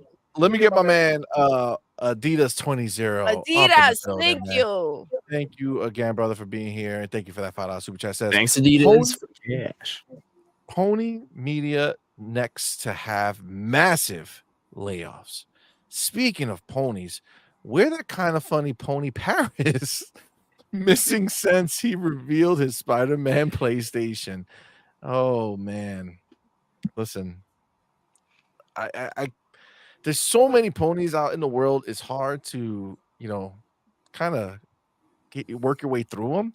But this is going to be a very revealing year, because I'm very interested to see the flip-floppers, right? I want to see how many of those diehard PlayStation fans were really diehard PlayStation fans, or they just opportunists, right? Like the one I remember, he's not really big anymore, or I don't know if he ever was, but I saw him around a lot. What's his name? Like that Foxy UK dude. He was a PlayStation dude for a long time. And then he even said he was selling his Xbox. He sold his Xbox. And then, like, I think Starfield came out. He was like, I bought my Xbox. I'm back. And he's just been rocking Xbox ever since. So, yeah, it's interesting. All right, my man Wandering Dutch, brother. Sorry that it took so long. Yeah, the review situation, man. What are you feeling? Do you feel like, this is legit? Do you feel like this is, being review bombed? Are they just thirsty? Are they just sad all day and they don't have any games to play, so Starfield is the only thing they can think about? Yeah, it's a bit of a mad situation, but you know what it is? I do love Steam's way of showing reviews, and I've said that's exactly the way that Metacritic needs to do it for user reviews as well, is to associate how many hours of playtime you've had on the game. Because if you're one end of the scale or the other end of the scale and you give it something raj, it makes no sense. So if you're like playing it for 0.5 hours, like a game like Starfield, and you say, oh, trash, like wouldn't do X, Y, and Z, then your review's worthless because you haven't played the game. It's 0.5 hours out of a 100+ hour game minimum. And likewise, as you said, this guy's on there 460 hours, and you're like, yeah, game's trash. Like, what? Well, clearly not, because you played for 460 hours. Like, what are you talking about? Like, this makes no sense. So the beautiful thing about the way that Steam do their review system is the fact that it associates exactly the amount of playtime you've had on that game to be able to credit that review as either viable or completely just insane. So it's that's how I think all of them should do it. So you can dig dive into any of these reviews on Steam, and you'll be able to kind of, and you look at, to be fair, if you look at Steam's review system anyway, it's great for every game. If you can dive into it, and someone like even Spider-Man, or if you have a look at like for any Forza title or anything like that, you can see the amount of playtime they've got on any title on Steam, and just how much trash people put into that. Like they literally just turn the game on, like 0.1 hours playtime, game's trash. But they do it all the time. Like Steam users are so weird. They'll just review bomb for the sake of review bombing. But it also means that they've went out of their way to purchase the game, download the game, start it up, then potentially refund the game, and then review bomb it. Like with 0.5 hours of playtime. Like, what is the point? That's so much more hassle. Why don't you just play the game and then enjoy it? It makes no sense. People have got too much time on their hands. I don't understand it. Like, even if I hate the game, I don't have the amount of time on my hands to go out and review bomb it. Like, I don't care. Facts. Wild. Money and I were talking about that today. Wandering. We were like, okay, so look, we talked about this reviews, and we were like, look at Spider-Man, right? Spider-Man 2. We played it for a bit. It's not calling us. It feels repetitive. It feels a lot like the 2018 version. And so, but we didn't sit there and say, okay, well, now let's write about it and go at it. It is true what you're saying. We don't have time to go ahead and sit down and hate write these reviews. Like, what's the point? Yeah. Unless I'm getting love that. paid to go out and review something specifically, like, okay, we need you to review Spider-Man 2, then I can be as critical as I want to be. Yes. But if it's just off your own back as a generic consumer, I can understand people being frustrated and going, listen, I got Spider-Man 2 and it's not what I was hoping. But to go out there and like go to a review site and put like and just hammer down on the reviews of things, it just doesn't make any sense. Like, it really doesn't. It doesn't. Especially when you figure how many, like, you take somebody who has 460 hours in a game that they think is trash. Like, you could have played and beaten like something you literally love. like 10 other games. Mhm. You know what I'm saying? Like, there's literally countless other games you could have been playing. Like, you So weren't, much out there, nobody had you locked up somewhere saying, yo, you better play this. You know what I'm saying? Like, you had all the options in the world, and you just sat there like an asshole playing a game that you supposedly hate. You didn't do that. It's a lie, right? You sat there, you played a game you loved, but you said, you know what? Is somebody gonna give a shit about my review if I say I love it? No. How do I get some clout? How can I make an impact out here? Let me go ahead and talk shit about it. Let me put a negative review on it, because that's what people are gonna look at. These clout chasing little bitches. Like, they get so caught up in the idea of having somebody like give them attention. It's sad. It's sad. See, Money, But- this is how Go ahead, asinine. Money. This is how asinine this is. That's what I like to hear. I'm ready for it. You mean to tell me you came home after work or school and sat down every day since Starfield released for up to 4 hours and played a trash game every day? Every day. Every day. That's insane, man. That's freaking wild, Absolutely. bro. And It's say, wild. I'm gonna get on this trash game and play it Yup. for 4 hours every day. I hate I'm gonna this shit. show these For flowers. These mother chicken Oh nuggets. my god. I'm gonna show them. They're gonna receive my hatred. They're gonna wish I did it. ridiculous. Like, Yeah, sorry, man. woman. Okay, I know you've been waiting for me all day. Nah, I got trash games to play. All right, That's and then I'm gonna right. write a review on it. So I need some more time after that. Okay, I need 2 weeks to gather my thoughts after this Right. shit. Hell outta That's here, man. crazy. Oh, my man, Spartan Thank you. 661, man. Number one, thank you for being here, brother, and thank you for that $5 super chat. It says Starfield is going to be lurking for the next 10 plus years. Ponies will be looking under their beds and keeping the lights on forever, wishing they had it. Yes. Nightmares. But you know, the funny thing is, it's exactly the same thing with a lot of the Xbox titles, is especially the likes of Skyrim and Starfield and Halo. All of those have got mod systems, both on console and PC, or specifically, well, basically the transfer over to both. You can't do the modifications on console, but you can get the content that these modders have created and go onto it. If you have a look at the Forge system, of course, on Halo, and that's just ever expansive. As long as modders are willing to create content, there is always going to be content. Same applies for Skyrim, that same applies for the Elder Scrolls, same applies for Starfield and Fallout, and you name it. As long as there's modders to create content, these are going to continue to grow. As you've seen with the Fallout PC mod, the Fallout London, which is coming out, which is massively ambitious. It's just it's going to be one of those things, and PlayStation doesn't have that. So these games are going to stick around because the communities essentially force it to stick around. They're just like, you're not finished. We're just going to keep making content. Even if the developers aren't making content, we are. Like Skyrim's still getting story updates to this day from the community. Like fully fledged, massive story content, plus new islands and new map sections and so on and so forth. It's just absolutely insane. And that game looks unbelievable if you add some of the graphics mods on as well. Like Skyrim looks insane on PC. Every time I see it, I want to go back because now I'm like, ooh, my 4090 can do that. Yeah. It's so beautiful, bro. Oh my god. Yeah. These people are crazy. Yeah, so it's going to stick around. People modded the shit out of that game, make it crazy looking. Yeah, and I think in the article as well, where it says modders give up on Starfield because it's just boring, is fallacy. They haven't released the modern tools yet to the modders.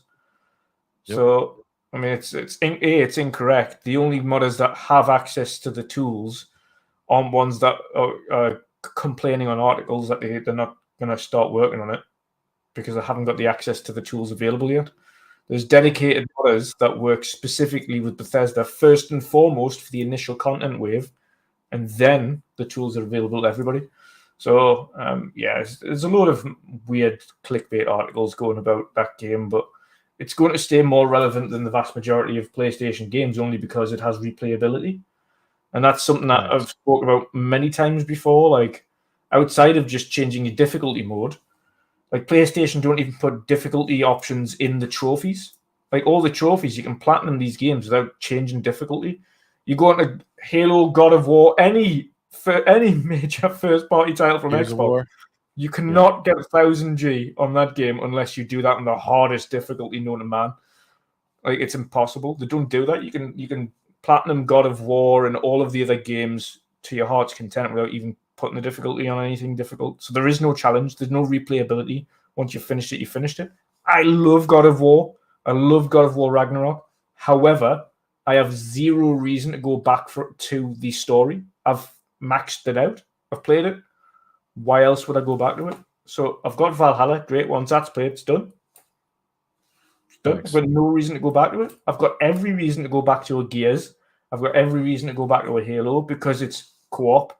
It has replayability. I can play through different scenarios. We can do different actions. Like the story might be the same, but the friends I'm playing with isn't. Sony don't have a replayable game in their catalog. Nope. Well, I mean, they bought Bungie, so they have Destiny. How's that been doing? Has anybody been playing that game again? I feel like they just stopped. I haven't heard shit. I haven't heard anything about that game. Ain't nobody posted about Bungie. Nobody posted about Destiny. I think, I'm sorry. Marathon, nobody want to play it? Still a company? I haven't heard anything. I'm a little scared for them right now. All we know is that people got fired and now they're gone. Oh, but you know the Savior was factions. How's that?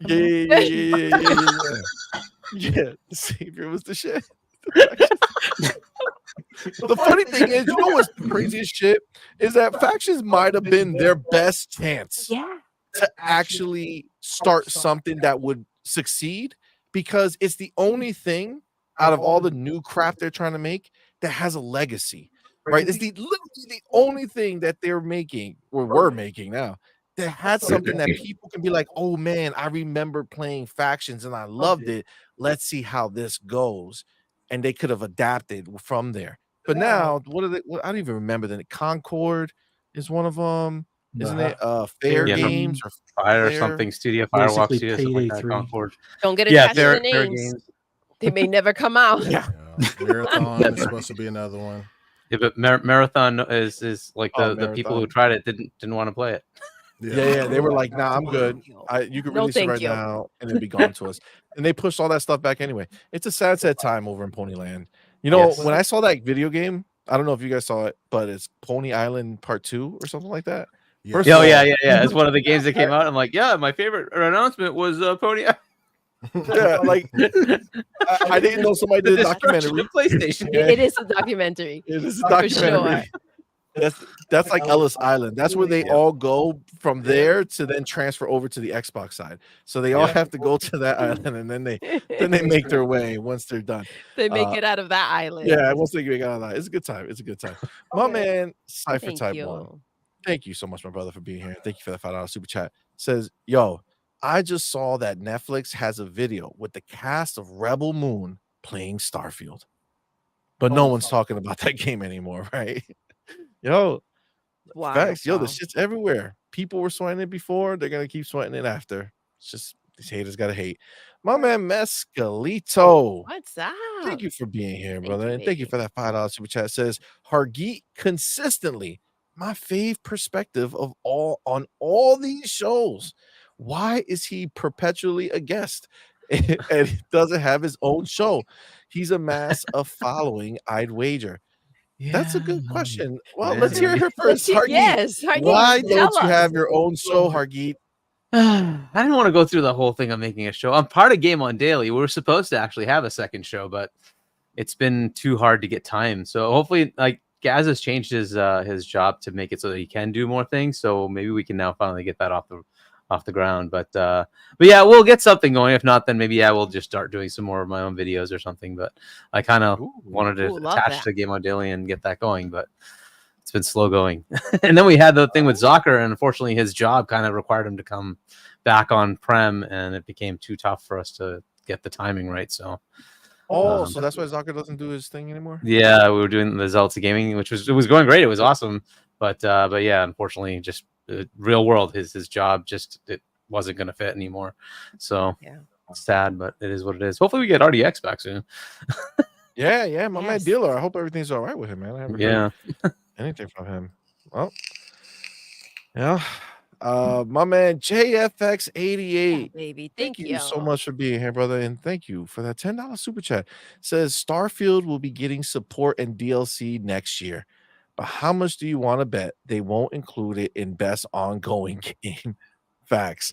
They will find a way to switch up the category to snub Xbox games. Yes. Yo, you are 100% right. I cannot. They're gonna change the rules somehow. Meanwhile, we got Cyberpunk 2077 coming out here, getting in there. Awards. But it's like they'll have Starfield be like, "Nah, that's not ongoing." What do you mean? I mean, I love Cyberpunk, but it should not have been in that reward category. Like, I love that game. It was one of my favorite games of the tail end of last generation. Like, phenomenal, but it should not have been in that category at all. Like Sea of Thieves, the fact that Sea of Thieves got snubbed with another major DLC launch and countless updates is just baffling. There should just be a DLC category. Best DLC for that year type of thing. But ongoing that would should alleviate always the be whole like problem. Best remake category, best remake remaster category. They've got enough of them these days anyway. You may as well. Like a bit like Dead Space, as much as that was a great remake, shouldn't be in the game of the year. Resident Evil shouldn't have been in the game of the year.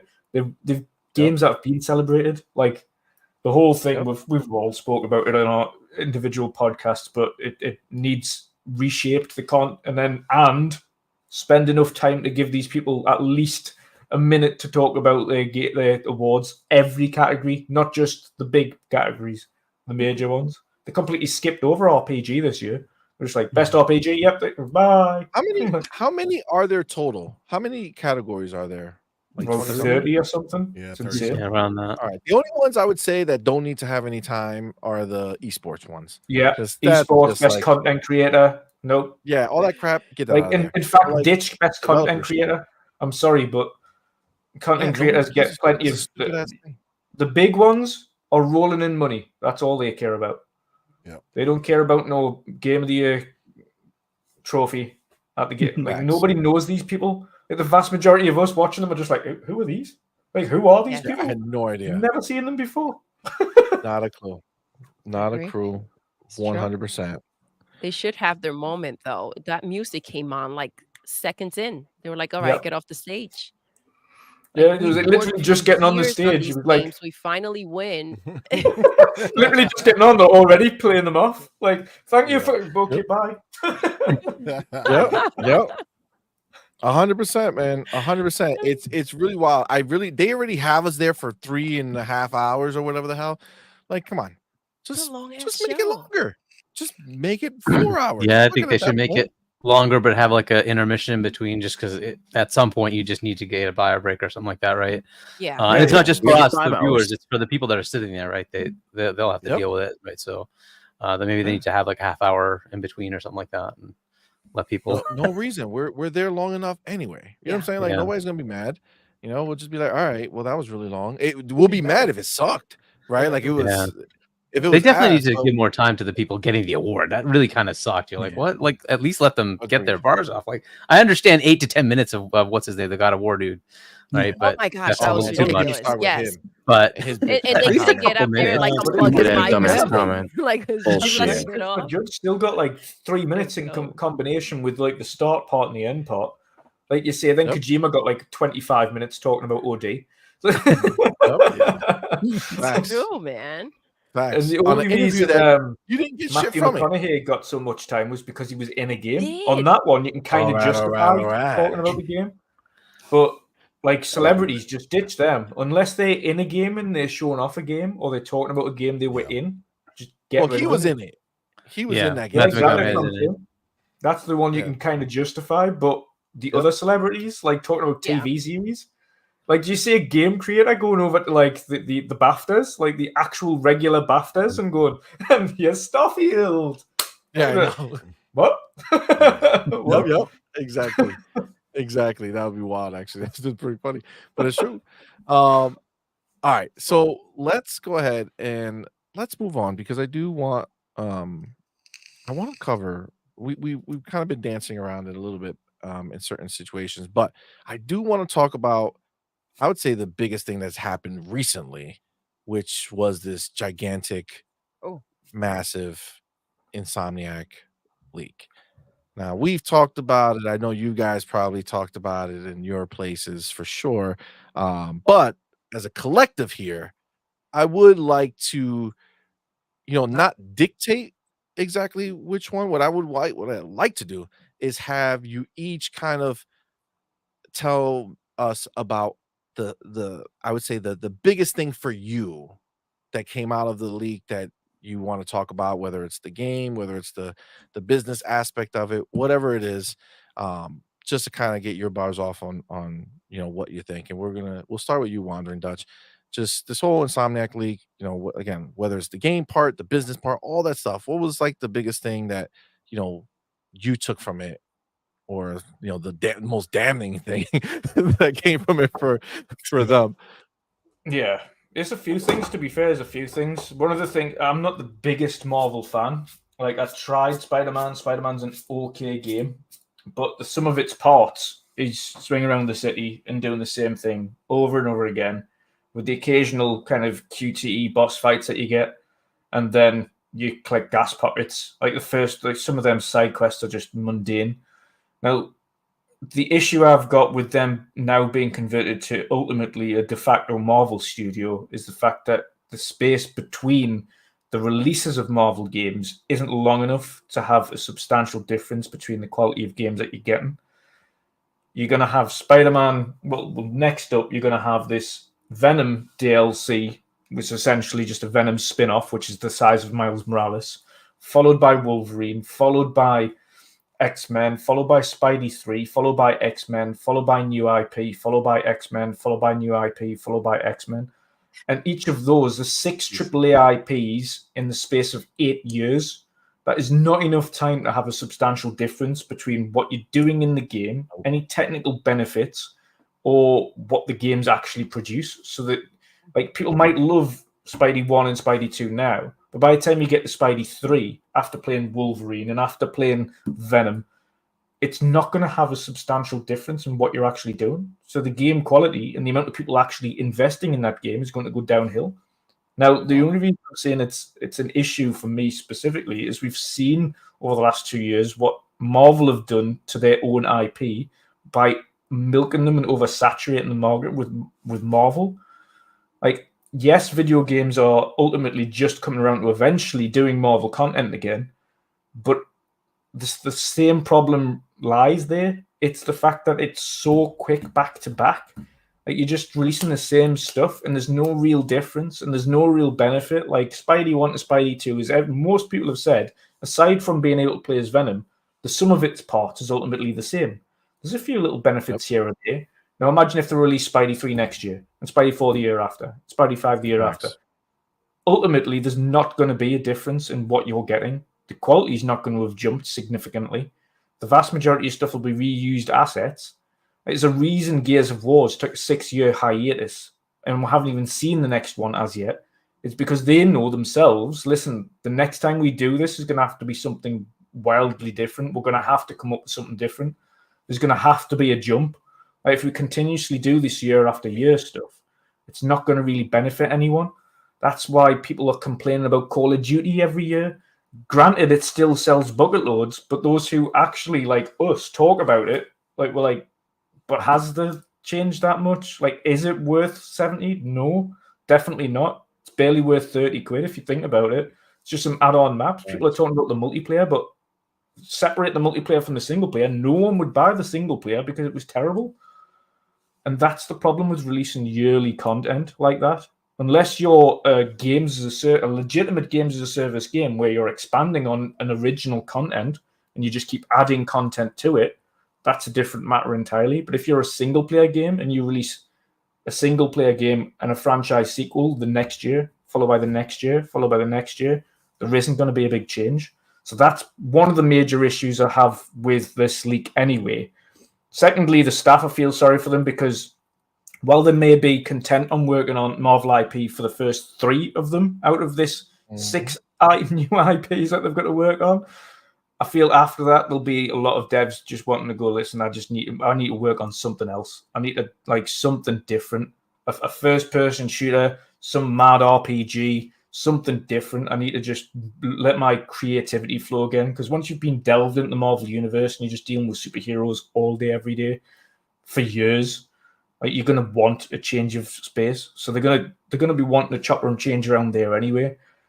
Outside of that, then, the just overall in terms of the studio themselves, having again said, listen, this is unsustainable. Like, it's 300, like, compared to last year, it's like 280 million to do Spidey 2. If we're doing it based on today's money and what it would cost, if I were trying to do Spidey 2, even just today, even though we've just released it, it would cost 330 million.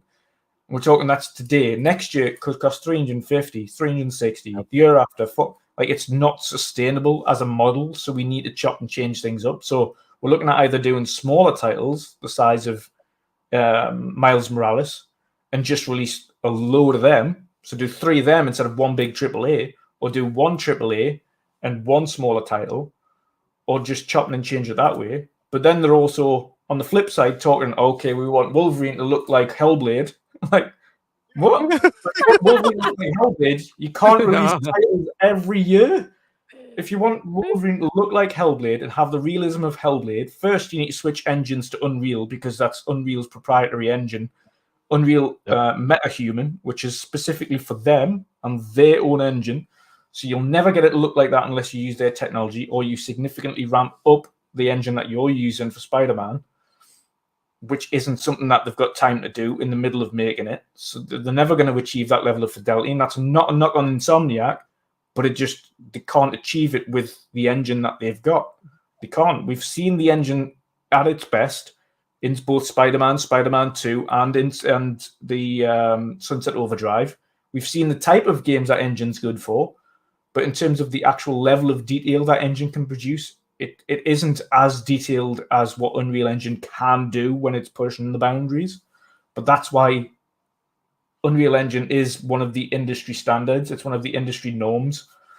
So there's a few things that really stick out there, but ultimately, I admire them for internally, Insomniac internally looking and trying to present to Sony, listen, like AAA games are costing far too much. You're asking us to chop heads to get these people out the door, despite being the only one that's keeping you guys afloat this generation. You're asking us to let go of 50 to 75 staff, which I think is outrageous anyway. If anybody needs to lose staff, it shouldn't be Insomniac. Insomniac, the head guy at Insomniac should be kicking down Sony's door and going, absolutely not. None of my guys are going. We've been pushing the boat out for you guys this generation. We've been bringing in the money. We've been releasing the games. You pick any of these other studios who haven't released jack this year, never mind this generation, and you can lose staff from there. But we've been putting it out. We've been making you guys money. I'm not losing anybody. I think they need to kick back on that one, to be honest. I really do. Like, if they were confident in what they're doing, and Sony should be confident in what they're doing, considering the amount of games they're pushing out for them, they shouldn't. That's honestly, it's belittling. I think belittling to that studio to release staff of the only studio that's doing anything. It's absolutely wild. It's wild. 100%. 100%. Dropping bars. Wandering bars Dutch, for sure, dropping Wander. bars Big for bars sure. for sure. I want to know how you feel about that $80 to $100 boost that they're thinking about. That's insane, but I can understand the way that they're trying to implement it. If they're trying to say, okay, we're going to release Spider-Man as 3 parts. Each one of those parts is going to be the size of Miles Morales, and each one of those is going to cost 50. Then you're talking about 150. Now, if you're talking about the amount of content in each of those, I've already had my issues with this Final Fantasy VII remake. Despite it being a good remake, the issue there is I'm still getting the original game split into 3 games, and that is now costing $210 as opposed to $70. Yep. So Square Enix have already done it. The difference is Final Fantasy VII Remake, Rebirth, and so on is at least 60 hours, 70 hours, 100 hours per release. Not 15, not 10. So it boils down to how much you're getting per content. If they're going to release like 150-hour content minimum, and then they're splitting that into 3, it's a different story. But even still, if they're saying, okay, we're going to do that at 50, and the next one's at 50, and the next one's at 50, you want to bet, at least if they're splitting it into 3, that there's going to be 25 hours minimum content, not 10, like there was in the rest of them. And I'm not talking side missions, I'm talking actual mainline content before the side missions are taken into account. But if you're just talking about, okay, we're going to release a AAA game and charge you 100, absolutely not. There's no justification for it. The inflation hasn't went up that much to justify a game going from 70 to 100 or 70 to even to 80 right now. There's no justification. And then you talk on top of that, the collector's editions, the deluxe editions, like the super editions that they bring out, like they're already $300-400 for some of these big collector's editions. And even even if you have a look at Starfield, like Starfield's like what's 85 or 90 or something for the deluxe edition or something like that. Yep. Like even fair enough, but then give an option to just have the side content. But they don't do that. They're just like, oh, we'll just force everything at you. But no, they've got no justification for it. And I think if Sony even attempted to do that, I don't think the industry would follow suit. I really don't. Because I think personally they would already find out with a massive drop in sales if they attempted to push a single game to 100 standard without additional content, and that was the base price. I think they'd find out from their own fans before they found out from the industry that they didn't accept that price. Because I don't even think their own, there is a silent minority that will go, oh, we'll pay anything that Sony give to us. But the vast majority of PlayStation fans are casuals. The vast majority of PlayStation fans do not buy first party. The vast majority buy third party content. They don't. That's probably the way it is anyway. But if you think about it, if that's probably what they're looking at. They're saying, well, we have all these people who own a PlayStation 5 and they ain't buying the damn games regardless. So why not take those, small group that are gonna buy the games and take as much money as we can from those suckers because the other guys don't. I could give the game away for $40 and they still not going to show up to buy it because they don't care about Sony's first party games. So I could see them saying, you know what, let me milk it. Plus, they're going to, basically their purpose, right? They're saying we need to do this because we need to make more money. Because if wasn't Returnal like their first $70 game? Was it Returnal? It might have been. I think it might have been. Yeah, I think it was. It was. And the sales were like 500,000. Launched that way. Yeah. Yeah. I thought they launched the PlayStation 5 that way at 70.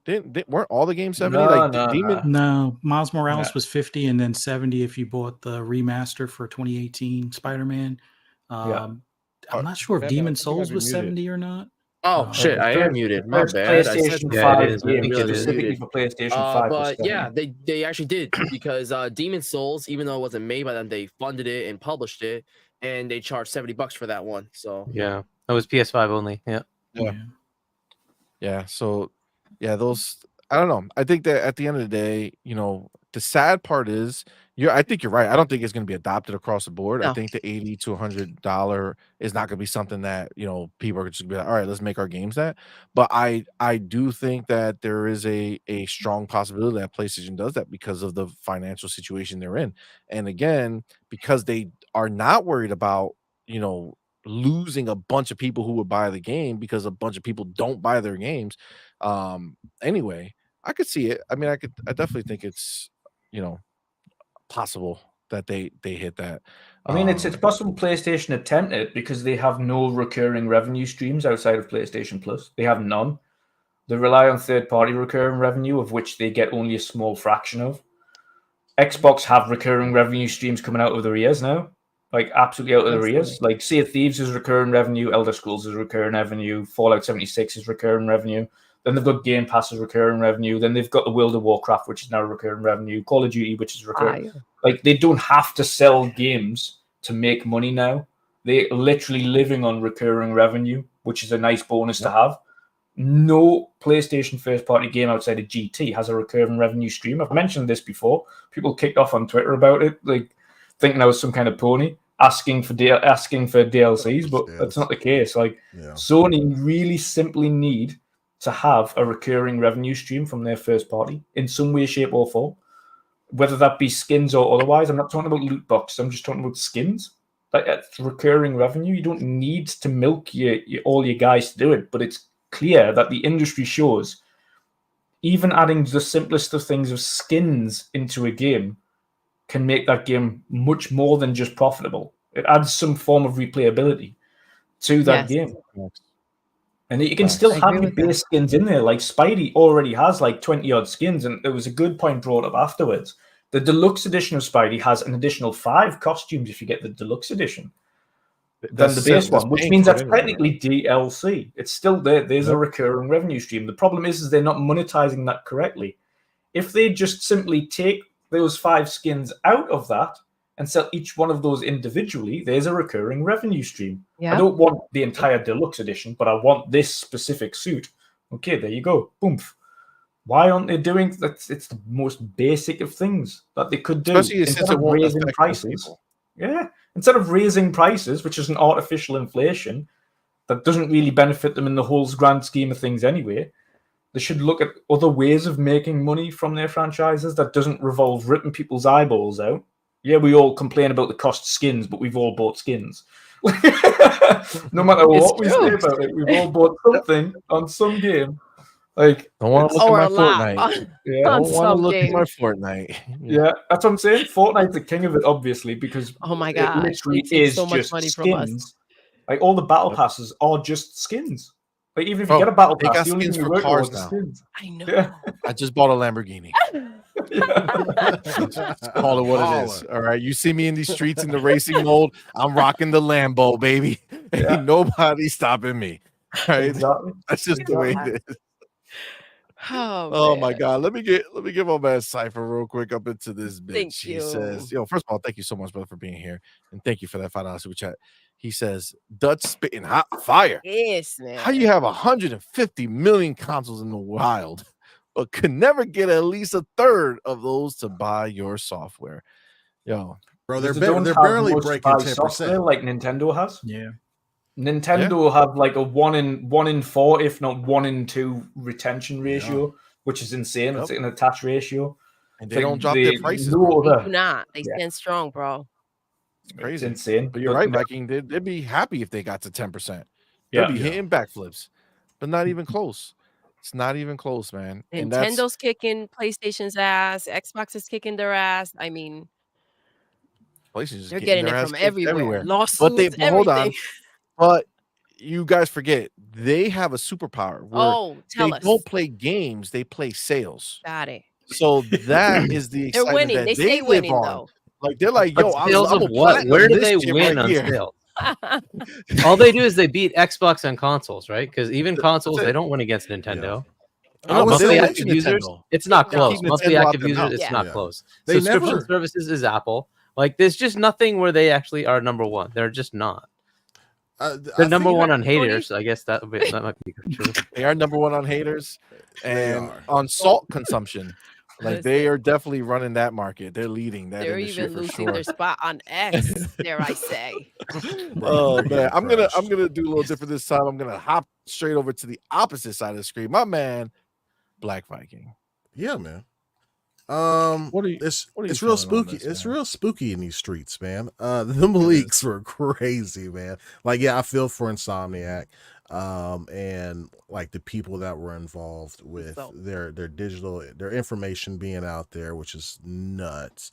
But the leaks were very informative, man. PlayStation is scared shitless of Xbox and ABK deal, and we got a good peek into that. I'm gonna bring up something that Dutch brought up. Was he made a really good point about the cadence of those games, and PlayStation or Sony has rode the wave of Sean Layden in the PS4 generation like crazy, which is why the PS5 consoles I think have sold very well, but they haven't produced shit to justify a $500 to $600 console at all. They've sold you more hardware that's unsupported than they have first party games. Facts. Period. And when we saw through the leaks, the higher budgets, right? And those licensing fees, which are crazy.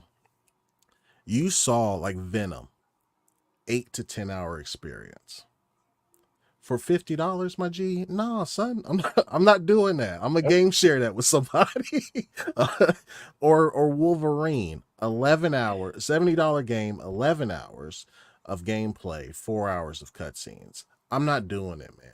I'm a game share that. And you saw that through the thing too, like secondary accounts accounted for like what, 48% of most people that played the games, right? With Spider-Man. And then you have Spider-Man 3, which is broken up into 3 parts. You will get a 6 to 10 hour experience from each one of those games. And I doubt that multiplayer is coming out. They're probably planning it, but they haven't been able to produce a multiplayer game in forever. Since what? Uncharted or no Factions? Which one came first? I'm sorry. Factions 1 or Uncharted multiplayer? No, Uncharted multiplayer. Uncharted was for 4, right? Yeah. Yeah. So then didn't they have one? Did they have one before that? Factions came up before, and then Uncharted. It was with 4. There was a little multiplayer thing. Right. Yeah. There wasn't one for Uncharted 2. Why do I feel like maybe I'm conflating all those damn Uncharted's? All right, that makes sense. And then Ghost of Tsushima, had multiplayer, and to me that is out of God of War, out of somebody just brought up Pixel brought up Ghost of Tsushima. That to me is my favorite PlayStation game. Like, I feel like I got the most bang for my buck. The story was good, and it got the lowest scores, which is crazy, out of God of War, whatever. But anyway, through the leaks, we can see that PlayStation is going. They have to do something. They have to change their mindset on how to make money, right? Because their first party games aren't doing it to be exclusive. So they will probably go day and date within the next couple of years on PC, because what matters more than the fans to Sony are the shareholders. And if they see Microsoft, Tencent, Nintendo making all this bread, Nintendo's in a different space, but if they see these other publishers or console makers making all this bread by going day and date on PC, their shareholders are gonna be like, yo, Spider-Man 2 only sold 6 mil. We're not even breaking even on this. We have to do something. They already lost the marketing rights for Call of Duty. That's not your breadwinner anymore. That's not going to sell you consoles anymore. Like, they have to do something. So the most revealing part is how scared shitless they are of what Xbox and ABK has been doing. And they have to come up with something different, and it's going to be day and date, and I cannot fucking wait till the day that happens, because I'm going to be on Twitter, because that narrative, oh my God, I cannot I think like what's his name, Salt King or whatever, he deleted his Twitter after the ABK deal. Oh my God, that's going to be glorious. But yeah, that is the biggest reveal of the whole thing. Of, they talk all big and bad and put on this Ford, facade of number one, but behind the scenes, the building's on fire. Big time. We've known this too, Black Yeah. Viking, and Yeah. that's the situation. We've been calling it out, and they keep kind of like pushing forward without acknowledging anything, and the media keeps covering everything up, and these freaking ponies are out here acting a fool, doubling down, tripling down on the bullshit, and it's like, this is what we've been talking about all along, and it's just beautiful to hear it from PlayStation. Like, yo, guys, we are scared shitless of the bots. Yeah. We are freaking out about Xbox. We don't know what to do. We got to figure out how to catch up, but we're far behind. It's wild, but it's definitely, out of everything that happened, yes, it's sad that the leak took place, but man, to hear it right out of their mouth, Yeah. it's Yeah, like that was the glorious. year couldn't get any better. It's all I'm saying. Oh, It's yeah. been a great year, and it just ended with the cherry on top. Yeah. You're speaking straight facts. And Dutch brought up another good point too. Like, they're using these old traditional pillars. I mean, I call them the new BlackBerry, right? Because they changed the game so late. They have zero revenue stream. Like, Warner and Dutch, he laid it out perfectly on how many streams of money. I mean, Microsoft is pimping the whole industry pretty much and just raking Facts. in the dough. And PlayStation does not have that. Even their subscription model is they're not even pushing it. Yeah, they're not even pushing it. Like, they should really be trying That's a to waste, tell though. everybody that's unessential to go to extra. Yeah. Because at least they'd get a real benefit out of extra. Right. Like, it's not worth going to premium, because it's like all you get there is like play your really, really old games on back compat. Like, really? Like, that should be free anyway. It should be just allowing people to play their old games on back compat. Right. But then Essential has nothing. That's like bare bones. But you need Essential to have cloud saves, because you have to pay for cloud saves in 2023. On PlayStation. The extra actually has the worthwhile thing. You get your games, you get your monthly games, you've got a decent catalog. So push your Essential to extra, but they're not even doing that. They're not even like saying get extra because it's X, Y, and Z. Like, they're just And at the content end with of the people on the day, it lowest doesn't matter denominator. what they do. We don't want to give them our credit card number. They keep getting hacked. Yeah. Like, Yeah. Facts, bro. Worst case scenario. Yo, Right, like, that's let's fucking fix true. that problem first, and then it's true. Give us skins, give us whatever, and we'll pay the money. Come on, we do it for Fortnite. We do it everywhere. It's like, come on, we're willing. Just give us the goods. Let me But first, fix the hacking problem. Yeah. Well, facts. Let me get real quick. Let me go on man Cypher Type 1 into the round here. It's number one. Thank you so much, my brother, again, for being Thank you here. so And thank you much. so much for Thank that you. $5 super chat.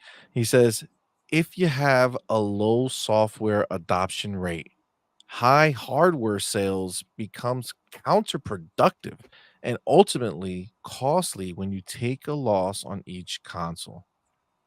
Facts. Well, that's why they're looking to do a pro and sell you, one for $650, $700, and then keep the same one, the older one, at the same price, so you feel like you're getting a deal by buying a regular one. It's sad to see that this is the world that they are right now. I mean, Black Viking, you said it. They're trying to sell more hardware than they have software, right? Like they're selling hardware, like that seems like to be their game plan. You know what I'm saying? Like, how many Unsupported consoles can we too. continue to sell? I don't understand what they're going to release a pro console with. Like everyone's like, you don't need to release it with a game. Well, you kind of do. You do. Like, You what? do. Why else would you release a console? Like, if you've got no games for it, what's the point? Exactly. They That's couldn't so even true, release the man. Portal with You Bluetooth. kind of do have to have the I games, think that's but the with thing, console right? with the idea that they shouldn't be selling games. Like it goes hand in hand. But PlayStation players will buy it. But That's all that matters. that's They'll the buy thing. it. Some. Yeah. That's true. I mean, like you could tell that the Portal was dog shit because we didn't buy it. All right. And Oh, yeah. I will most likely buy You pretty buy much everything. anything gaming related hardware wise, just because I like, we like to have, like, obviously you see behind Doodle, there's a Spider-Man, PlayStation 5, you got a freaking the PSVR 2 over there, you got the 19 inches of Venom on the other side of the screen. Like, it's there. We buy the stuff, but it's like I bought so many things for Spider-Man. We played like I don't even know how long. It's such a waste of life. It was. Do not enjoy that game. It's just it's repetitive. Like I feel like I already played it when I played it the other game. Like You it's couldn't just even fail the QTEs, which is crazy. I was like, how stupid is this shit? What do you mean you can't feel them? You doesn't make any sense. you can have let a them go. QTE, you can just put your controller down and just watch the movie. and just watch it. Yeah. Really? Yes. So nothing You happens? can't- Nothing happens. It's even worse. Like, at least really with Final is. Fantasy's QTEs, there's a negative impact of what happens. And like a lot of these QTE systems, you just die. Like if you don't do anything, you just go, okay, that's it. Doop, end of. Start Dead. over. Yep. Not this Nope, one. not here. That's I was bad. like, let's hold your hand, baby. Yeah. Yeah. I mean, you don't have a news organization called Push Square for nothing. That's literally what. Money you God. drank at the wrong time. I was just thank God I At the wrong consumed it. I said, oh my God, because that would have been jacked up. Oh my God. Cypher back again, my man. Thank you so much, you. my brother, with that $2 super chat. Thank you, brother. Says Thank you. we Thanks. all know what they gonna do.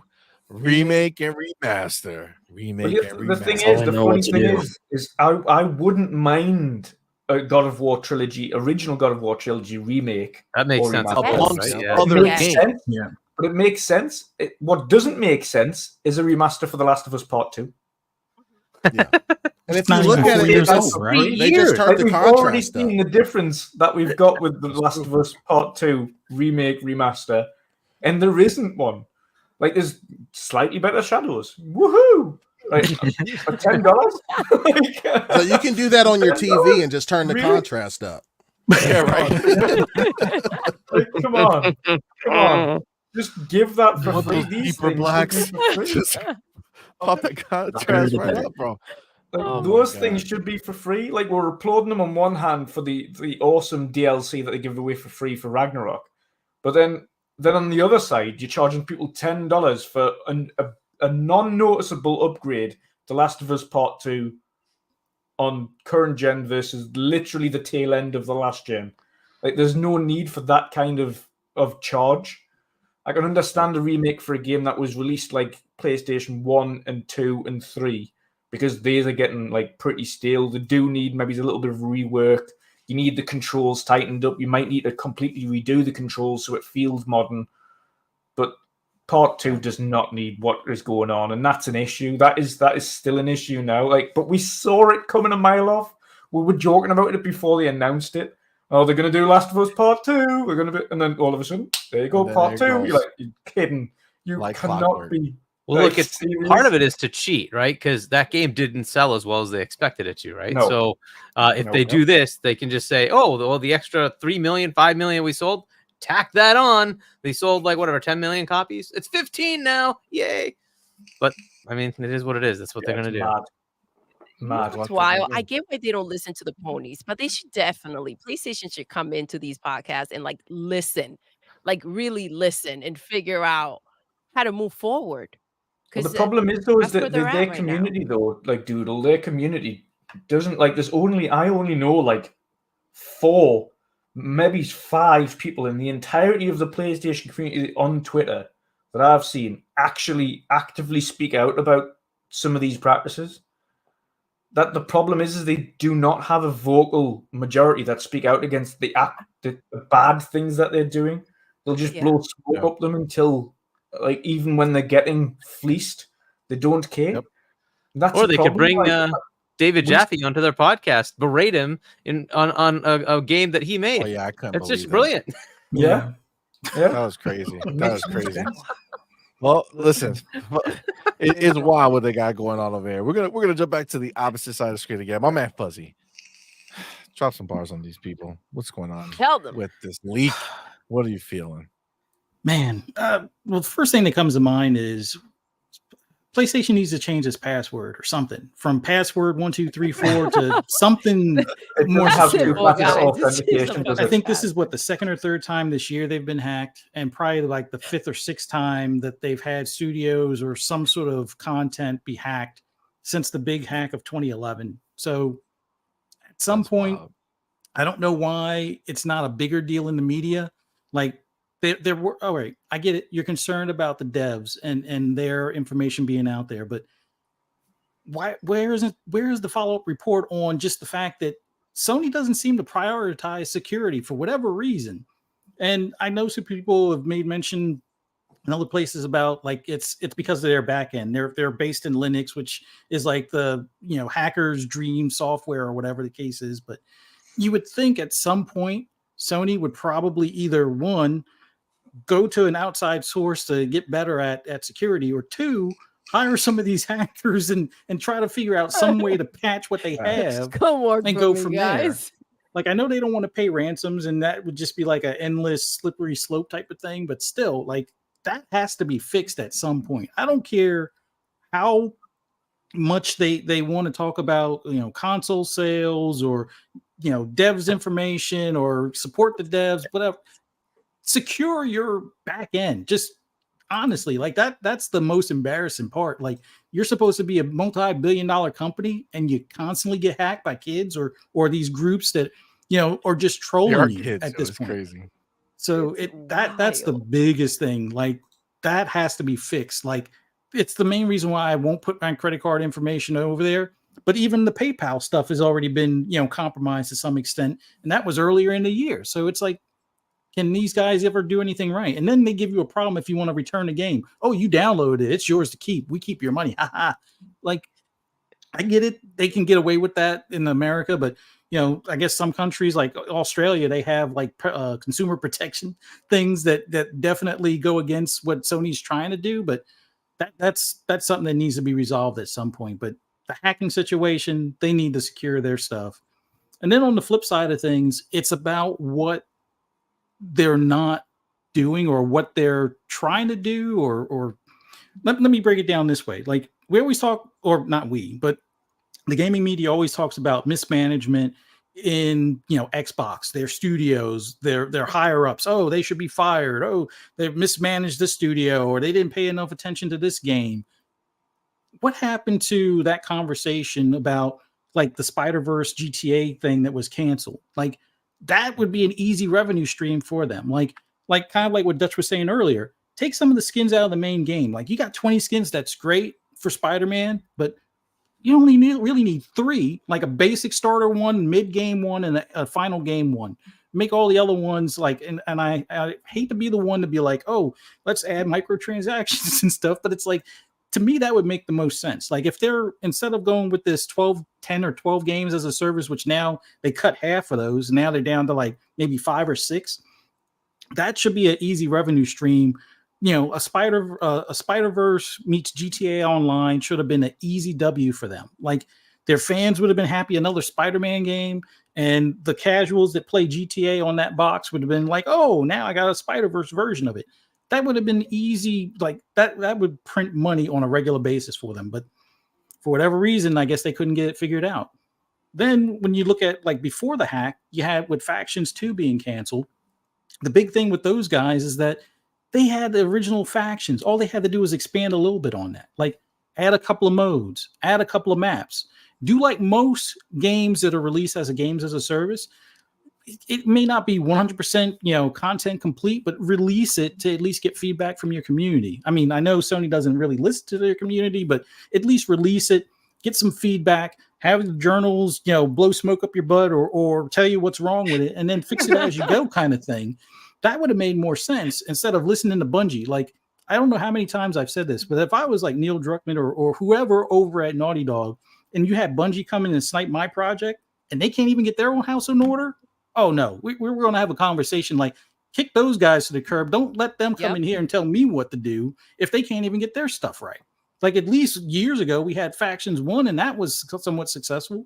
Let's at least try this and see where it goes. Instead, they spent all those years and money and revenue and resources and time and all that, and it goes out the window. Like, I wonder how many millions of dollars they spent in that just to say, we don't need it. And then their fans cheer it on. Like, I don't get it. But outside of that, you guys have already mentioned like the whole thing with them being like Insomniac being a Marvel studio now. Like, what happened to Resistance? Like they canceled the Resistance 4 title that was in there. They canceled the Sunset Overdrive 2 that was listed to be in there as well. Like I get it. Sunset Overdrive is kind of like that risk reward type of thing. They don't know how well it would do, but hey, everybody that was on PlayStation before said if Sunset Overdrive was on PlayStation, it would probably done better. Well, at least put that to the test. I mean, I know Ratchet and Clank didn't do as well, but at least have something other than Spider-Man. Like everybody jokes about Activision with all their studios working on Call of Duty.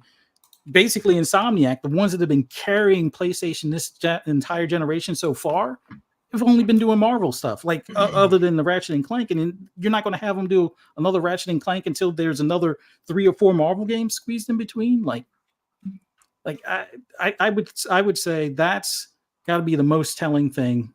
Insomniac, even though they were a steal of a deal as far as when they picked them up for what was it, like 300 mil or 100 mil or some time ago, they picked them up for that little bit amount, and for them to do and put the output that they've had for PlayStation is great, but to have them now relegated to you're a Marvel studio now is I think a shame. But yeah, I don't know. Quick, yeah, they got so much talent.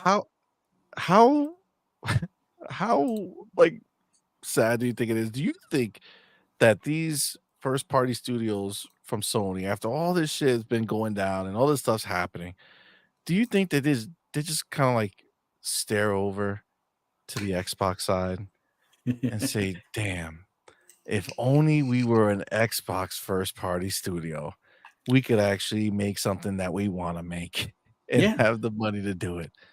Well, the one guy that left the initiative to go back to, Insomniac, I'm wondering if he's now happy with his decision to go back over there, because it's like he was under the impression that they would have probably done a Resistance or a Sunset Overdrive or something like that at this point. And so much for that idea, and the fact that they're like the whole pricing thing boggles my mind. Like I know Sony wanted games actually this generation to be $80, and Zelwick from Take-Two, and I think the CEO for EA said, no, don't go that high because it's going to break the industry. Where's the reports talking about there's not been, other than maybe Call of Duty at this point, there's not been one $70 game that only sells at 70, doesn't have a cross-gen $60, cheaper amount that has reached 10 million. Not one game since prices have gone up where you have it only at 70 and it's sold more than 10 million. But that 10 million used to be like the gold standard last gen, when it seemed like it was a lot easier when games were $60. But now that games are 70, it's like it's at that threshold of, well, maybe that extra money you're making per customer isn't, giving the balance sheets a good glossing, because, you're now selling less copies, which means you take home less overall. I mean, you make more off of the individual, but you're still having these issues as far as sustainability, which, everybody wanted to talk about Game Pass being unsustainable, but clearly, looking at the documents from this hack, which that's probably the other big thing, is all of these, macroeconomics, professionals on X or Twitter or whatever you want to call it, were like, oh yeah, Game Pass is unsustainable. They don't make profits. Yet they keep on telling you that they make profits, but yet you look at PlayStation, oh, they shouldn't have any problem. They don't need to put their games day and date. But it's like, you see how many problems they're having now? They made a game for 300 and some odd million. It's successful in their eyes because they sold like 6 or 7 million or getting close to that, which is the number that they need for Marvel to kind of break even with the licensing stuff. But then they're still doing layoffs. Like your most productive studio still doing layoffs, even though you produced the game that they said they needed to, and now you got to scale things back. It's like, I wonder if Sean Layden is like laughing in the background kind of thing, like, oh, they threw me out for that other guy, and I told them all along that this wasn't going to work, but nobody wanted to listen. But I don't know. It's just the leaks. They need better security. They need to figure out how to make money off of their games as additional revenue streams. But overall, I don't understand why they canceled the games they did and are going ahead with Marvel and not any of their own IPs, which I know they don't sell, but at least you own the rights to the stuff and you make all of the money instead of paying it out in parcel to a third party. So it just goes to show that Sony is either coasting from last gen or on their way out to be a third party, which everybody said Xbox was going to do that in 2027.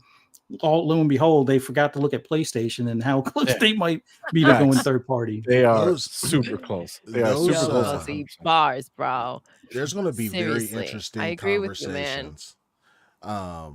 There's going to be very interesting conversations when the next quarterly reports come out that shows that my Xbox is more profitable and spends less money than PlayStation, even though PlayStation sold their 50 million consoles. Those are going to be very wild conversations to have. Yeah, definitely. Absolutely. 100% agree. All right. Now we're going to go to my man Hargeet to finish up this topic, and then I have these we got some super chats to go through, and then we're going to finish up the show with our game. We have our game. It's going to be finished up. We're going to finish up with the topic. We'll finish up with these super chats, then we'll get to the game. So we're going to do the super chat right now. My man Jean-Marc Luis. What's up? What's up, my brother? Thank you so much for being here, Thank player. you. What's up? And thank you for that $2 super chat. Says Sega giving the nod to Phil. Finish them off. Finish them off, Sega's baby. coming, Finish baby. them off. Take them out. It's gonna happen. Knockout. My man, big boy Mike. Thank you so Thank much, you, brother, big for being here, and thank you for that $5 super chat. Says ponies. Even hackers rather hack PlayStation than third place Xbox. These ponies are pathetic. Wow, that's the excuses they're trying to give to themselves. Jesus. These guys can self-soothe like no other. It's insane. They are the kings of self-soothing. They've It's got insane. talent. They do. Facts. Facts. Oh, my man, Alvin, thank you so much for being here, Thank brother. you. Thank you so much for that $5 super chat. Says, look, Spidey microtransactions ain't going to make up for Disney rolling up like Big Worm, taking 30% off the top. They're still going to be broke. LOL. Yo, Disney is not messing around. They are taking their cut. They is not joking. Those are facts. And then my man, Prophet. Thank you so much, my brother, for being here. And thank you so much for that $5 super chat. Says Sony should start a partnership with Pornhub. Yes. Their users are going above and beyond to view it on the PlayStation 5, and it would help their revenue problem. Oh my god. Unless He's it's hope saying that that doesn't make jokingly, God of but War they DLC. should. They They should. really do that. should. They should They just should. block it on there unless you pay a fee. Yeah, That's it. like whatever. Simple. If you pay for Pornhub access, they should get a percent. Like, and that's Yeah. really just stuff they should be like. It may not look good, but who cares? You need revenue. That's just something You they need should that be able- money. They You need that desperate. paper. They need If that money. that's where your They desperate. consumers are, embrace it. We got Exactly. a bunch For sure. of freaking freaks, you Can you know? imagine? Let's go. Kratos exclusive to PlayStation. I'm exclusive. All right. So Hargi, do you have the your bars ready for us, sir? All right. This is going to be another one of those that's going to be good for a while because there's so many documents and we're going to keep learning more and more. Some of the things that were very interesting, business-wise, they are hurting, and they're recognizing they're hurting, which is something we've been saying. Hey, look, Sony's behind Microsoft. They need to kind of pivot and do the same things. Well, lo and behold, they're saying they need to do the same thing. So all those ideas that no, PlayStation is perfectly fine. They're doing everything the way they need to do. Well, PlayStation doesn't think so. So I guess that narrative's debunked. So they're looking to go mobile and PC, just like Xbox is doing. They're looking to create an app, put it on a TV. They're looking to go app on mobile. Gee, I wonder which playbook has all those. I mean, where could I have seen that? I don't know. Oh yeah, that's right. Phil's been saying this for like a decade. Okay, so they copy his playbook, but they do it 5 years after Microsoft's already there or Xbox is already there, which puts them like behind the 8 ball. They have to kind of go fix all this. They have one mobile studio that they bought with like 3 people in it or something. That's never put out a game. Okay. That's really just not enough. They need to do a lot more, right? So what I'm learning is that they have recognized that their future vision is sucktacular, and they need to do something massively different. And spectacular. Whatever they're looking at with the we sold 50 million. Who cares? That's actually less than what they predicted. They were expecting 60 by the end of March. They ain't reaching 60. That's not going to happen. So we also heard a financial analyst say Sony has a whole bunch of consoles sitting in a warehouse. They're not going to sell them. Is that a problem? Guess it is, because they were saying 60. They ain't reaching 60. At least 5 million, at least, they're going to be sitting in a warehouse that they paid for. They're just sitting there, right? These are also facts, right? The stuff that we're finding out as far as the license cost is outrageous, right? The amount you have to pay per game is ridiculous. And they're paying it. Royalties and then outright fees just to be able to put the characters in the game. 5-6 million copies ain't coming close. 10 to 15 at least to break even. And I can't give you the exact because I don't know where they're selling. Bundle cost is different. Physical cost is different. Digital cost is different. The royalties are different per venue. You also get different revenue based on whether it's bundled versus digital versus physical. And so they're going to take in less money for those, right? So 10 to 15 to break even. You have to sell that many copies. How long is it going to take? At full price. When's that going to break even? I don't know, 5 years from now? Like, that's ridiculous. Why do you think they're firing 75 people? They can't keep them. That's the problem. They're not making enough. You can't make games for that much. Look, the market is telling you what you're doing is stupid. That's just a fact. They're not buying your games the way you want. Getting onto PC day and date, that's not we can do it in the future. You need to do that now. The other thing I've been saying is you need to take your games that are on PC, put them in freaking Game Pass. Game Pass PC. There's no reason not to do it. Take the bag from Microsoft. You're not willing to take the risk. They sure as hell are. Take the money. What are you doing? Take the goddamn money. Get a check, 200 million, take all your games, put them in day and date on your PC release, put them in Game Pass. If not, work out a deal 6 months later. Whatever it is, get your games into Game Pass. At least you'll get some money, right? It's money for nothing. What are you going to lose? You're already putting it on PC anyway.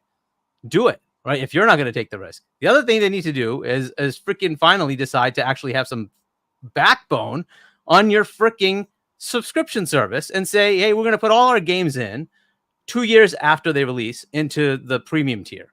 Fine. People will actually sign up. What do they tell them? None of their games are guaranteed to come there. None of them. There is no guarantee for any PlayStation game to actually be on that service. They may be there, but they get pulled whenever they want.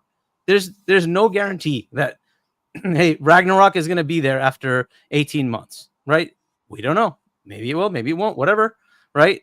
It's up to them to decide what they want to do. There's no guarantees. Whereas Microsoft said outright, everything day and date, boom, in our subscription.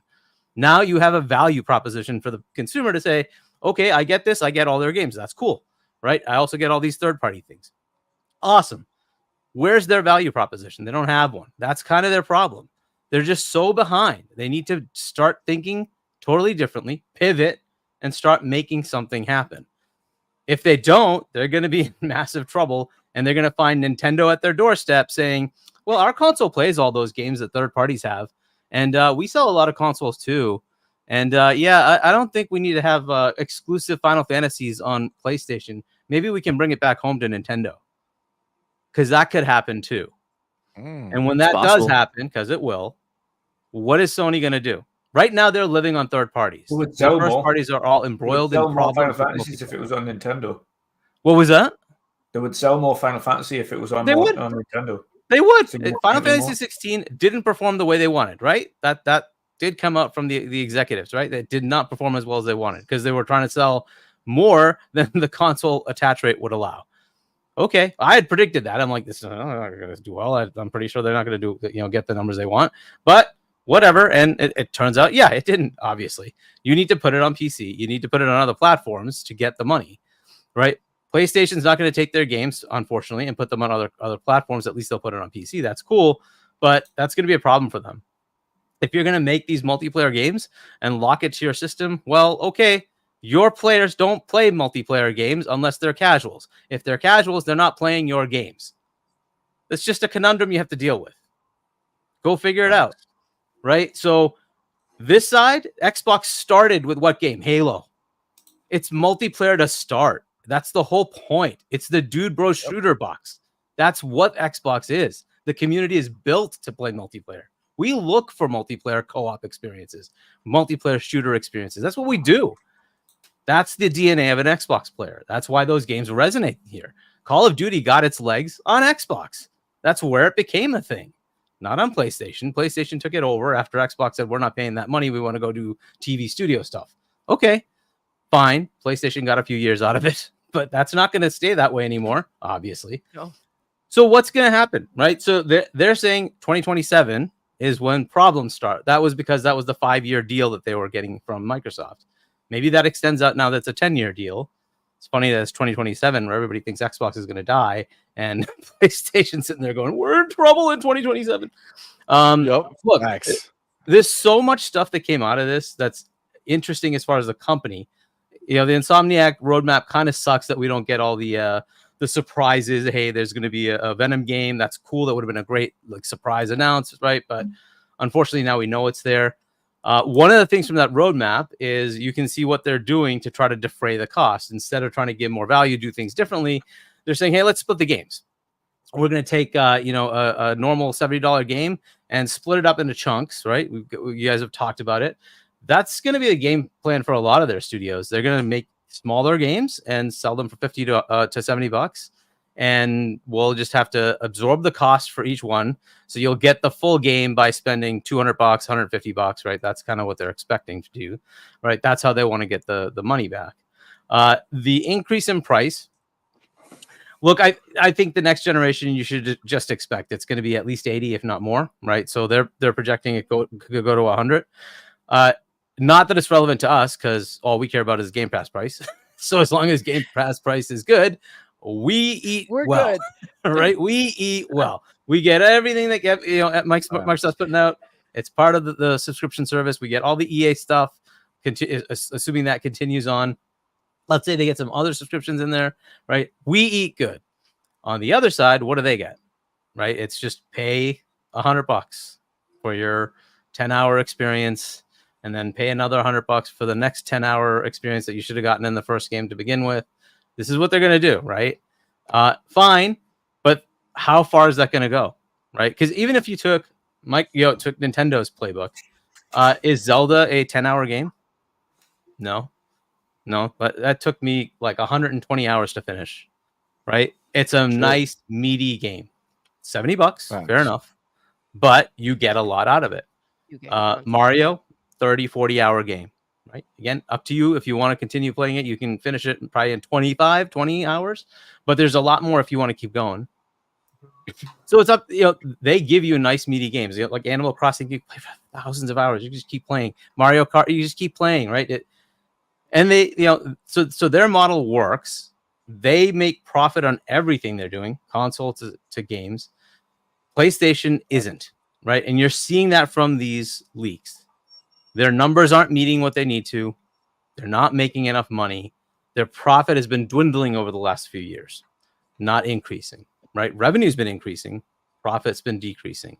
And that's the story of PlayStation. Increase the cost to the consumer, you decrease the number of customers, but you do increase the revenue a bit, but there is an inflection point at which point it will start becoming a problem for you. And that's where they kind of are, right? So these leaks just basically solidify all the stuff we've been saying, and all the narratives on the other side of value destructive and all that baloney are irrelevant, because Xbox is making money. They've been profitable for years, and we got that from court leaks. Microsoft was more profitable. Xbox is more profitable than PlayStation. And that was before they started declining. So PlayStation is becoming less and less and less profitable, while Xbox is becoming more and more and more profitable. Now they have King. King generates more profit than PlayStation. Just King generates more profit than PlayStation. Holy shit. Yeah. Okay. Holy shit. On top of having Call of Duty, on top of having World of Warcraft, right? On top of having Minecraft, on top of having Elder Scrolls, and on and on and on. So look, they're in different worlds at this point. Microsoft said Sony was not their competition. They're right. They're not. What they're looking at is, where's the world going in 10 years? And it's not going to be PlayStation, right? That's just the way it is. The consoles, you just heard it from the Final Fantasy guys that like they see the console world going away, hopefully in 10 years, right? They want the console to go away in 10 years. I don't know if it'll go away. It'll diminish. Like just like that kid who's like, I want a PC. Yeah, exactly. Kids really want a PC. That's the way of the world. It's not consoles. Consoles is going down, right? Our generation, we grew up with them, so we keep buying them. Cool. But we're going to dwindle away, and the next generation is coming up and saying, I like PC, I like mobile. It's just facts. Oh, listen. That's the way it is. Microsoft that, said, we know. Oh, wait. Who's PC? Is that Windows? Where have I heard that before? Seems like it's a Microsoft product. Makes that? Oh, yeah, right. That's right. Microsoft makes that. So who's got the biggest platform? Well, that's Android, fine. But then the next biggest platform is Xbox, who has Windows plus console. Right? Then we're talking hundreds of millions, if not a billion players available to them. So, PlayStation's number one in Jack. Not monthly active users, not revenue, not profit, not console, that's Nintendo. Where are they number one? Number one in losers? Like, where are they number one? I'm trying to figure that out too. I'm like, yo, what was this entitlement they've got going on? Right? Like, this is what we got from this. Is all the baloney you hear, right? The reality is the house is on fire, which is why you have this picture here. The house is on fire. And Jim's either leaving or being told to get the hell out because the house is on fire. And that is their big profit center for Sony. And when that's not making money, what happens? If that profit keeps dwindling down to zero and becomes negative, where are they going to get money? Where's Sony going to help PlayStation? On top of that, PlayStation pivoted to this games as a service, went and paid $3.6 billion for Bungie, and that's turning out to not work out so well. So now what? Like J-Rock put it, who saves the savior? How are you going to fix this? Are you going to tell me is Naughty Dog going to tell Bungie how to make a live service game? Who's coming in to fix this? Ours. Billy Phil? So what is the next step for Anywhere? them, right? They're in trouble. That's just the reality, right? Now, you say, oh, they're selling all these consoles. Great. At some point, people are going to keep watching and saying, well, what are the games I'm playing? Why don't I just go get a PC? Why don't I just go get a Series S? It's like $200. I can play all these games. Like, what am I getting 100%. here? This is what's going to happen. Why don't I get the next Nintendo? At least I get all those like Nintendo games, plus I'm going to get all the third-party games, right? So at some point, this enthusiasm gap is going to be a problem for them. Now, they're finally recognizing it. That's good. It's too bad it got leaked this way, but it's fun for us. Facts. But yeah, this is kind of the thing with them, right? What we've basically gotten is validation that all the stuff we said is actually correct. That they needed to pivot. 100%. They need to go do these things. Their next acquisition better be mobile. It better not be anything else. If they can acquire anybody. I don't know if they can. They're running out of money, right? They're firing people, closing studios. Facts. I don't know what they can do. But I was told they're going to go buy Take-Two. Sure. Good luck. Good luck. Wow. Oh my God. Let me see that bank account. Let me see how you have Microsoft money. You don't. Oh my God. You don't. Microsoft could piss away the amount of money it takes to buy Take-Two. They don't care. And they literally did. They bought Nokia and threw it away. They don't care. You aren't freaking Microsoft. Facts. You're not that lucky. Facts. Good luck. Well, listen, You're gonna go buy slap Take-Two. them Good up. luck. Fire. You slapped Good them luck. up for a second go around. He did. Gotta- Look Gotta at that. love Gangsta Hargeet God, out look here at them go. murdering these ponies, bringing them He's to out tears. here. Homies. There's so much to Getting say, them but all, like y'all. I think that's good enough for now. It's There's delicious. a lot of Yeah, cool yeah. things we found out from this. A lot of cool things. We'll I'm save it actually for kind of next sad time. for Insomniac. They lost the Yeah. ability to announce their games, which is sad. Yep. It's cool that they're making those games. That's great. There's gonna be an X-Men game and all that stuff. I hope it all turns out well. I also know that the licensing cost is going to make it challenging for them to make those games. It's not going to be as good as it could be because unfortunately they don't have Microsoft to back them up. They don't have Game Pass to back them up. So what they end up having to do is every game has to be profitable, which means it has to sell 15 million copies, which is insane. It's just insane. Yeah. They're setting themselves up for failure. I don't know why they decided to go with that high a cost for these licenses. If they did, they should have found a way to make it actually doable. I don't know where they're going to get the money for this. It's insane that they're doing this, but it is what it is. I hate that it's going to happen to Insomniac, but they're going to find themselves laying off more people. This is just the way it is. And you will find more and more studios at PlayStation are going to be laying off people because they're pivoting away back from the live game service thingy to something back to, standard single player games. So we'll see, but I'm guessing there'll be more layoffs in 2024 at PlayStation, which sucks, but it is what it is. They have to figure out what the hell they're doing and get into some profitable state, right? Because you can't keep dwindling your profits and keep going that way, especially when you make like 30 billion in revenue and you're only making $1 billion in profit. Like there's something wrong. Right. They're just doing something wrong and they need to pivot away from all that. Just consider that like Nintendo makes like 12 and it's like 3 billion profit. Just put that in perspective, right? That's 100%. How different it is. Right. And Microsoft is going to be in that 30 plus range themselves, making 3+ billion in profit. Right. So it's a totally different ball game. Now, why they're pissed off and why they're afraid is because before Xbox was a punching bag and they just let them, take over the market. Right. And now when they're spending 7.5 to buy Bethesda, 70 billion to buy Activision, they're no longer a punching bag. They're just not. Oh, you want to go to Square Enix and keep getting these deals? Okay, Phil walks over to Square Enix. Who's their friend now? Phil Spencer. Yep. Yeah, that's what's going to happen. That's what's going to happen. Keep messing around and find out. They're no longer a punching bag. Phil's going to walk over and make deals. That's what's going to happen. If they don't outright buy Square, they're going to make deals for the next Final Fantasy to be exclusive on Xbox. Watch. Dude, seriously. They're going to keep pushing. This is not going to work the way that you guys had with PlayStation. It's going to change, right? They just hired somebody from PlayStation to go make those deals in Japan. They ain't messing around, right? It's a whole they new ain't world. messing around it's now. It's They're done. not, man. The person who's going to run that stuff is Sarah Bond, dude. Yeah, she's a firebrand, dude. She is going to go, and she's going to keep getting deals. So I would expect a lot more of these things to happen. We finally get Blade. Right, we got Indy. What was it? There's something else happening at id.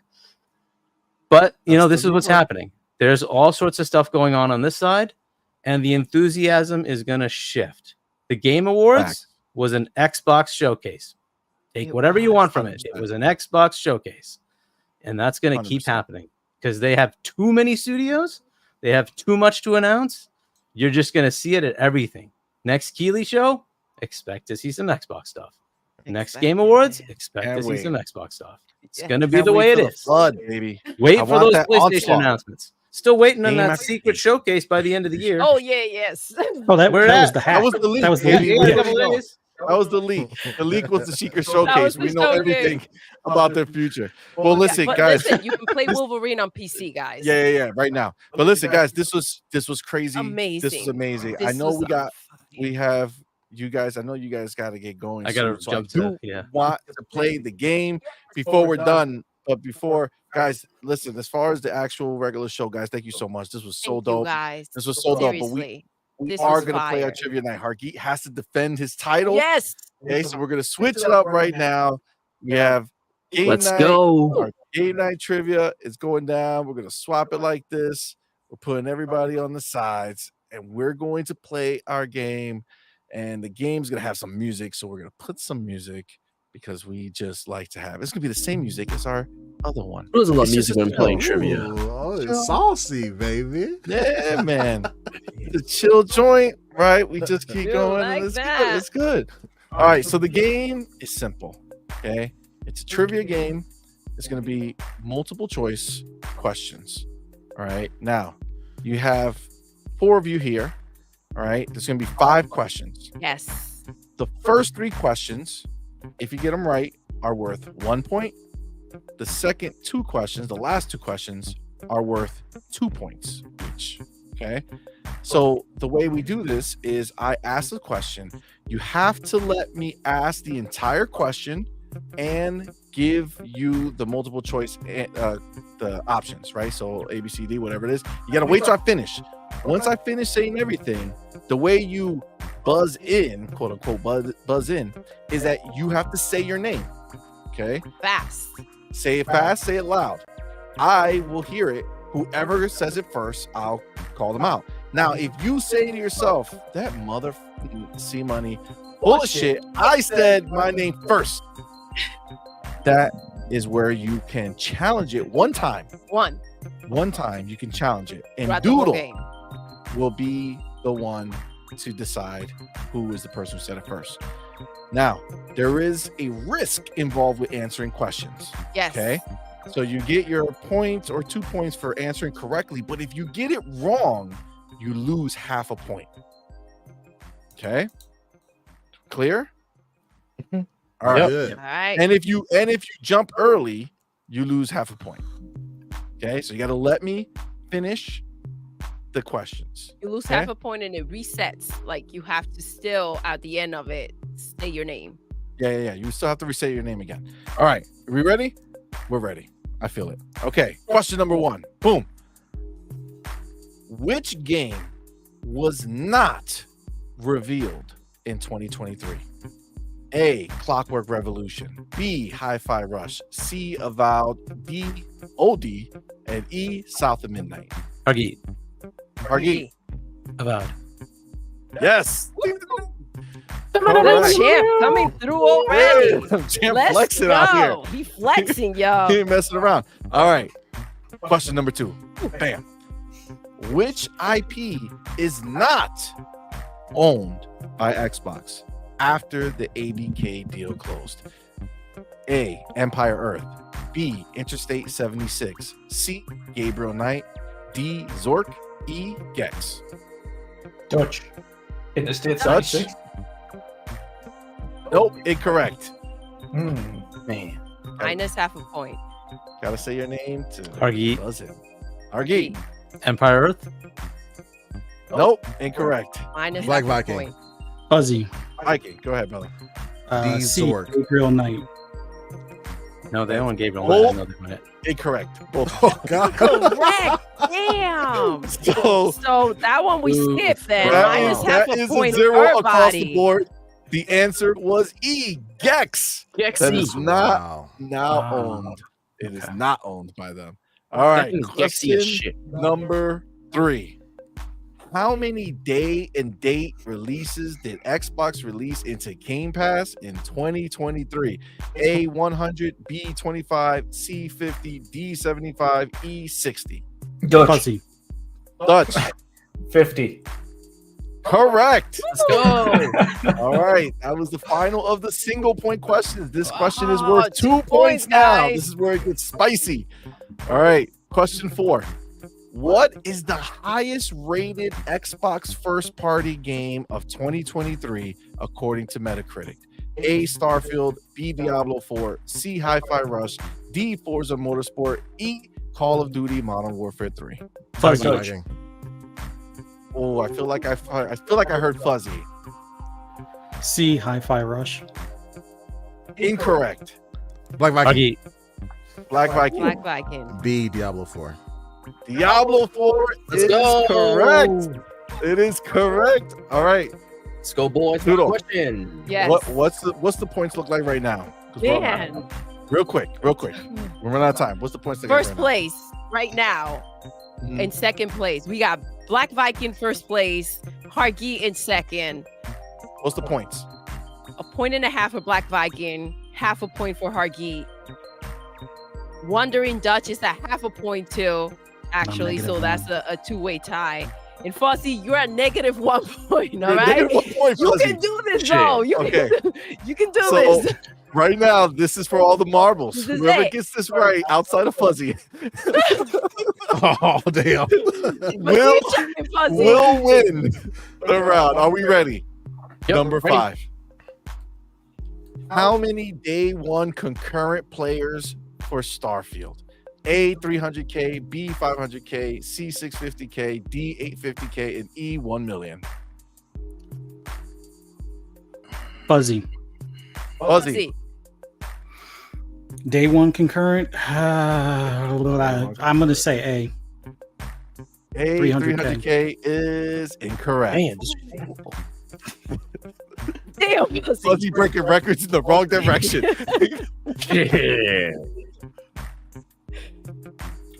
Dutch, I'm going to go for C, 650K. 650K is incorrect.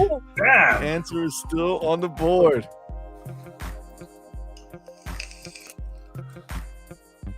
I know which one. Wait, it you is did which now. one? 650? Is that what you did? 650 and 300. And 300. Are All right, I'm just gonna go with Hargeet. Target. 850. I'm just gonna go with 850. E 850 is incorrect still. Oh man, Oh my god. man. Let's go. I'm not.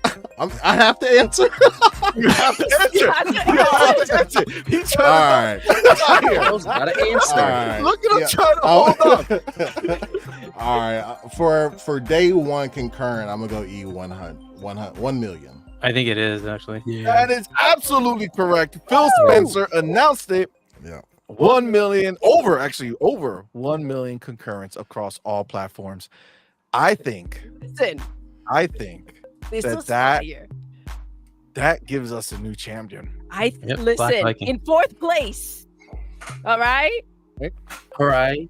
with a negative 1.5 points. I'm Goes impressed. to Fuzzy. I didn't even know you could put the battle. If you worked for PlayStation, you would have gotten the award there. There you Yeah, go. yeah. There you go. And- and All right, who's third place, baby girl? Who's third place? We have a Wandering tie. Dutch and me are pointless. Are pointless. Yes. Are you both tied at pointless? At 0? Pointless. 0. Nice, 0. nice. So And what the the champ 3.5. with a points. point and a half. 3.5. You just got the last one, right? Points. In, baby. He did. Let's He go. got it. All right, that was pretty Yo. spicy. Nice going. All right. Killed it, Yo, my man. that You was killed it. Fire. You He killed got the it. last 2, but he had a negative 0.5 point. So it came out to a 1.5. Yo, we got a new Very champ. nice. We got a new champ indeed. Let's go. Guys, thank you Hold so much. up. What an Gotta throw this in amazing, right here. amazing, Woo! amazing show. Thank you guys so much for being here. I Was know amazing. Chani and Viking, you guys gotta go. Let's get you guys out first, and then we'll finish everybody else. Hargy, Chani, thank you, my man, again for being here, brother. Yo. What an amazing show. Tell us where everybody can find you. Well, I'm not on any social media. I'm on Discord at hchani and Xbox at hchani, and you can check out our GameOnDaily.com and YouTube.com/GameOnDaily. We're go live this Saturday. I think Black Viking, you're there along Yes. with Baldy. Nick Marseille. Nick Marseille is going to be That's on Go cool. Live. That's Yo, interesting. that's going to be awesome. Yeah. So, Facts. all right, check that out. And I got to bolt. I got to go to You can dip Boom right out, show. Argy, thank you so much, bro. Always a pleasure. Thank Thank you. All right, bye. All right, brother. Later, Hargeet. Peace out, Hargy. But Black, you were on that show too this week, no? Or no? Yeah, this week on Saturday. Yeah. No, but I'm talking about today. Oh no, on Booms? No, not today. Oh, okay. No, Okay, no, so it I'm was just good, Harky. Yeah. Okay, cool. So we could peacefully get the rest of you out. Just tossing you out. Oh man. But yeah, no, obviously Black Viking, we had this planned for like a long time now. Yeah, so man. I do Couldn't wait. appreciate you, my man. Real quick, if coming we out. have a few more minutes, Yeah. you got to, can you play I text you. Oh. Check it out. You know what? I did want to put this out because this was really funny. So let me go ahead and do this because I gotta let's see. Is it here? It's not there. Hold on. Let me go here. Go here. Yep, that's right there. Boom. Then I'm gonna go here and I'm gonna do a present and share. Yep. And then gonna do this guy right here. We're gonna share that. All right. I don't know. You guys can see it? Yes? On the bottom. You guys see that? No. Oh, you don't see Can't anything. see the video.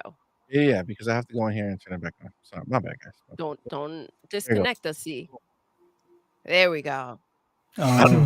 This happened while we were live. Wander Dutch sent it to me. And Thank you, it's Wander pretty funny. Dutch. So we're gonna go ahead and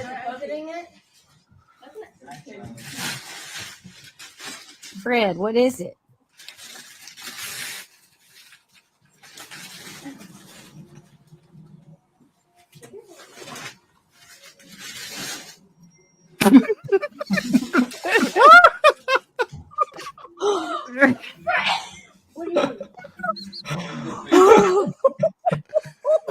Oh my lordy! Wow.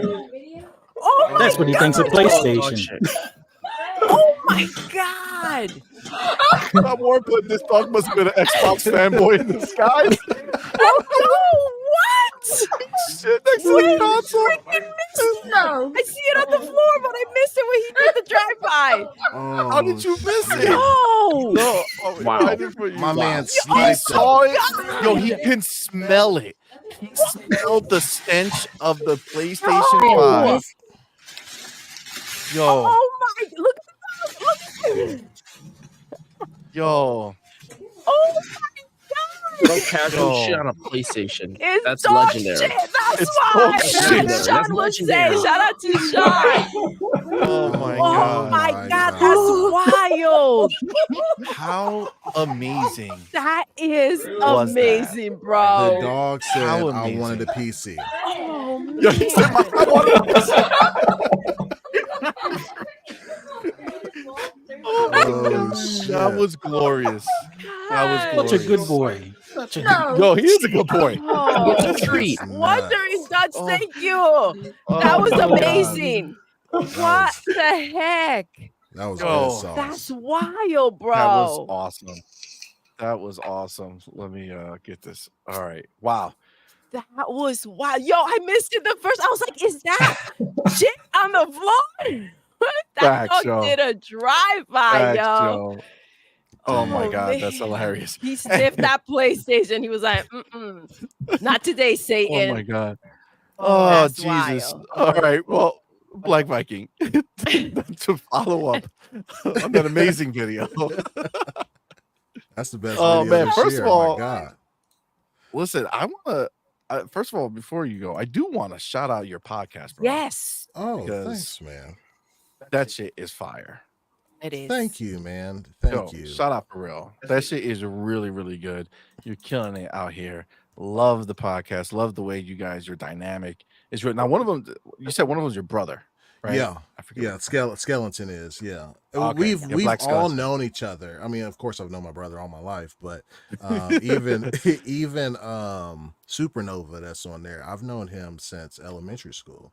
You know what I mean? Oh, wow. So That's that's dope. why the chemistry kind of like is really good, like to begin with. is Absolutely. because Just we that all- good, bro. Yeah, like we just know each other from, and we've all played games like forever. You know, Halo LAN parties back in the day, like modding our PlayStation 1s to play DBZ games. Like we did Yep. all that, man. Yeah, so it's a really good dynamic, and all we do is talk games anyway. I was like, why don't we just fucking talk about it on the show? You know what I mean? And then Facts. yeah, so at least make it productive in a sort of way. So yeah, man. So that's just been cool. You guys are doing great. You're killing it out there, and it's like high quality. Like it's enjoyable. Thanks, man. I love watching it. It's really well done. So I appreciate Good job it, on man. that, man. And So- anybody that's in the chat, man, if you guys have watched it, man, I really appreciate it. Like my goal was to get to 500 in like March, right? Yep. Like because I seen like some of the stats and like how hard it is to like climb that, but this community has been fucking oh, you're killing awesome, it, bro. man. Like, Killing it. well, it's not just me, man. Like you, Boom, Dirt, like Fuzzy coming on like the first episode, like even like sharing my stuff, man. Like you guys have really helped with that growth, man. So it's not me for sure. Like it's all of us, man. You guys have helped in a tremendous way to get my channel up there. So that's just cool. I'm glad whatever little part we had, because your shit is dope, man. It's really, Thank really you. dope. So I I'm appreciate it.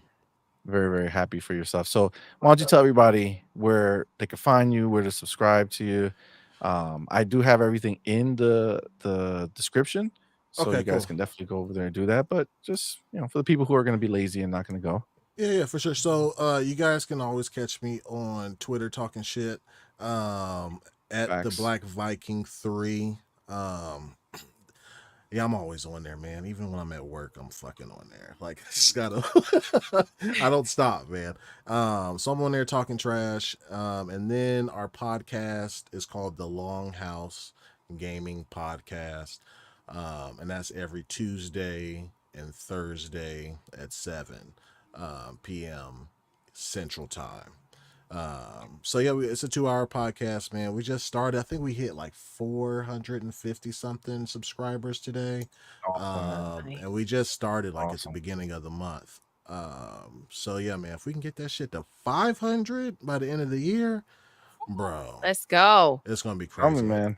And we're doing pretty big giveaways this Thursday too, man. So we're giving away a couple of codes for some Game Pass. I got a donation as well for Dead Space Definitive Edition. Dope. So yeah, man. So we're doing some good things, man. We're gonna keep it going, man. I want to thank even you, Dutch, Fuzzy. Like I'm learning how to do all this shit, man, like on the fly. So me watching you guys for a long time lurking has really helped me like try to, because I'm really bad at becoming like long-winded with my answers, you know what I mean, while not being or repeating the same stuff.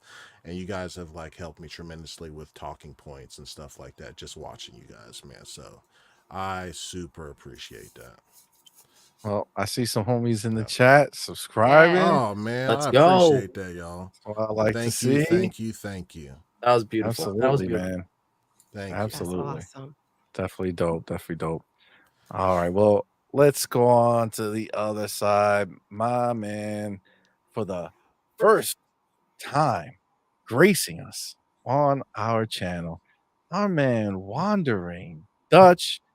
Thank you again, brother. Thank you so much. Here, you were awesome. Love that you were Such a pleasure. We appreciate you so much. So thank you. I am gonna put, like I said, everything's in the description, but I'll put it into the chat as well. And you, man, you got that midweek mix up fire. You're over there on your channel, and then you have the show that you do, World of Gaming with Boxenberger on his channel. It's so dope that you guys, kind of work that out. It's pretty awesome, man. What do you got going on? Tell us about it, bro. Yeah. So of course you can find me everywhere at Wondering Dutch, or on X now at Wondering Dutch X, and every Wednesday on the midweek mix-up, every Thursday on the World of Gaming. Every now and again I will be on Boom Show. It just depends on how busy I am, and time-wise, of course, because it starts at midnight, so it depends on how tired I am after a long day at work or whatnot. Jesus. Yes. But yeah, you can find me everywhere usually. And every April we do our annual community indie showcase as well. So we get the entire community involved. We get Aaron Greenberg and developers involved. So it's awesome to set that up. We're looking forward to getting the next one involved, and of course, being a Wired content creator now as well for Wired Publications. Means we get access to even more indie games and more indie developers to be able to get more content for people as well. So, yeah, you can find me everywhere. It's been a blast on here. Awesome panel as usual, of course, with Black Viking, Fuzzy, Hargeet. Awesome to be podcasting with you two for the first time as well. So thank you very much for the invite. It's been a blast, and keep up the great work. That goes for both of you, Black Viking as well on his podcast. And of course, Fuzzy, you're always around the streets, brother. But yeah, Absolutely. blast. Thank you very much for the invite. Yeah, Thank you man. so much for Absolutely. joining us Absolutely. Thank today. you. It was a blast. It was a blast. And definitely shout out to my brother Fuzzy Belvedere, bringing back to back. Friday, he was just here. Wednesday, he's back. Let's My man, go. thank you so much. Thought you Man. would be tired of us the first time, but you came back. Nah. We appreciate it.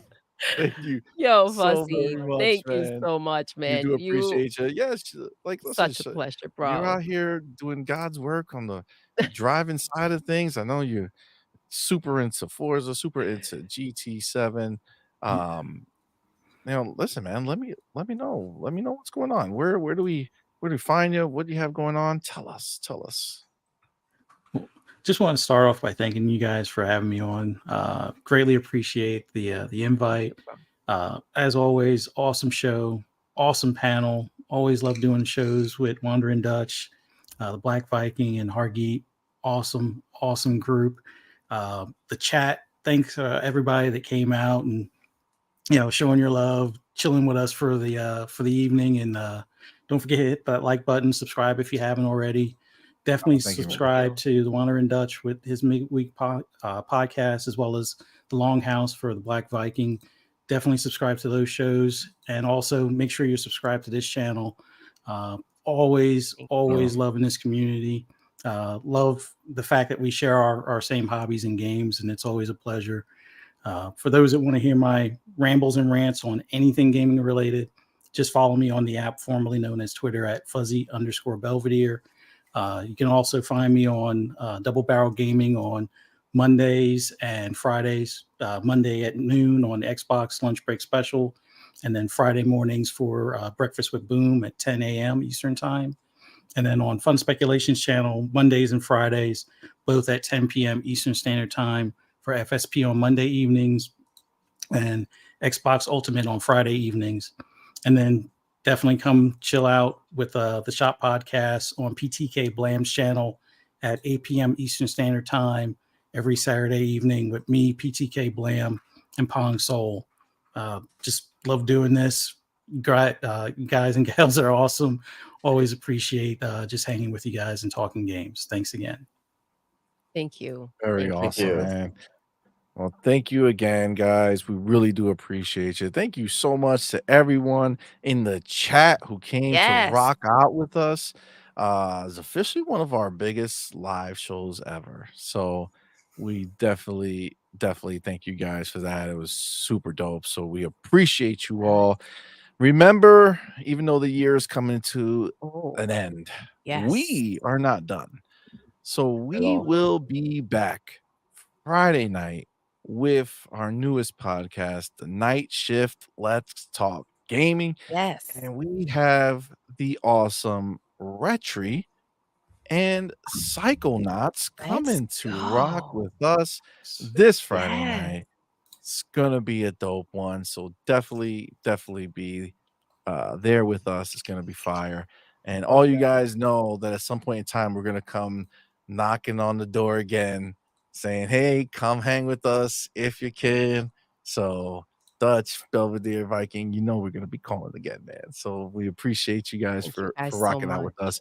And we're doing one more show, sneaking one in. Oh, that's how we do. 2023. We always sneaking one in. We're sneaking Gotta one sneak one in in. like we do. Monday mornings are normally when we do the morning quest show with Doodle and CMoney. But for the new year, we're gonna take it easy. Same way we did for Christmas Day. So again, instead of being Monday, we will be doing a New Year's Eve morning show, morning quest, be 9 a.m. Eastern time. And we're gonna rock out the new year in a big way all together. So definitely come check us out there. And with that, remember, we will also I forgot, be back on Tuesday with her, him, and a guest. We just had on the legendary John Wolf. Yes. My man was in the building, was was fire. fire. So that was dope. And we will be starting the year, first episode of her, him, and a guest for 2024. We'll be with our man Post Up, who was also here in the building last Friday on the night shift.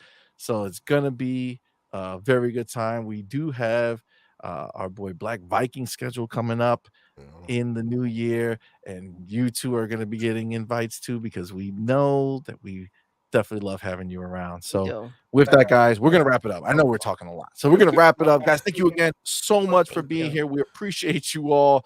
We do so much. Doodle, we're going to end the show the way we end every single show. I like that. I like that too. Doodle. Yes. Madman. Yes. Yeah. We're done. Nice. We are. Until next time. You're intruding. You're intruding. You're intruding.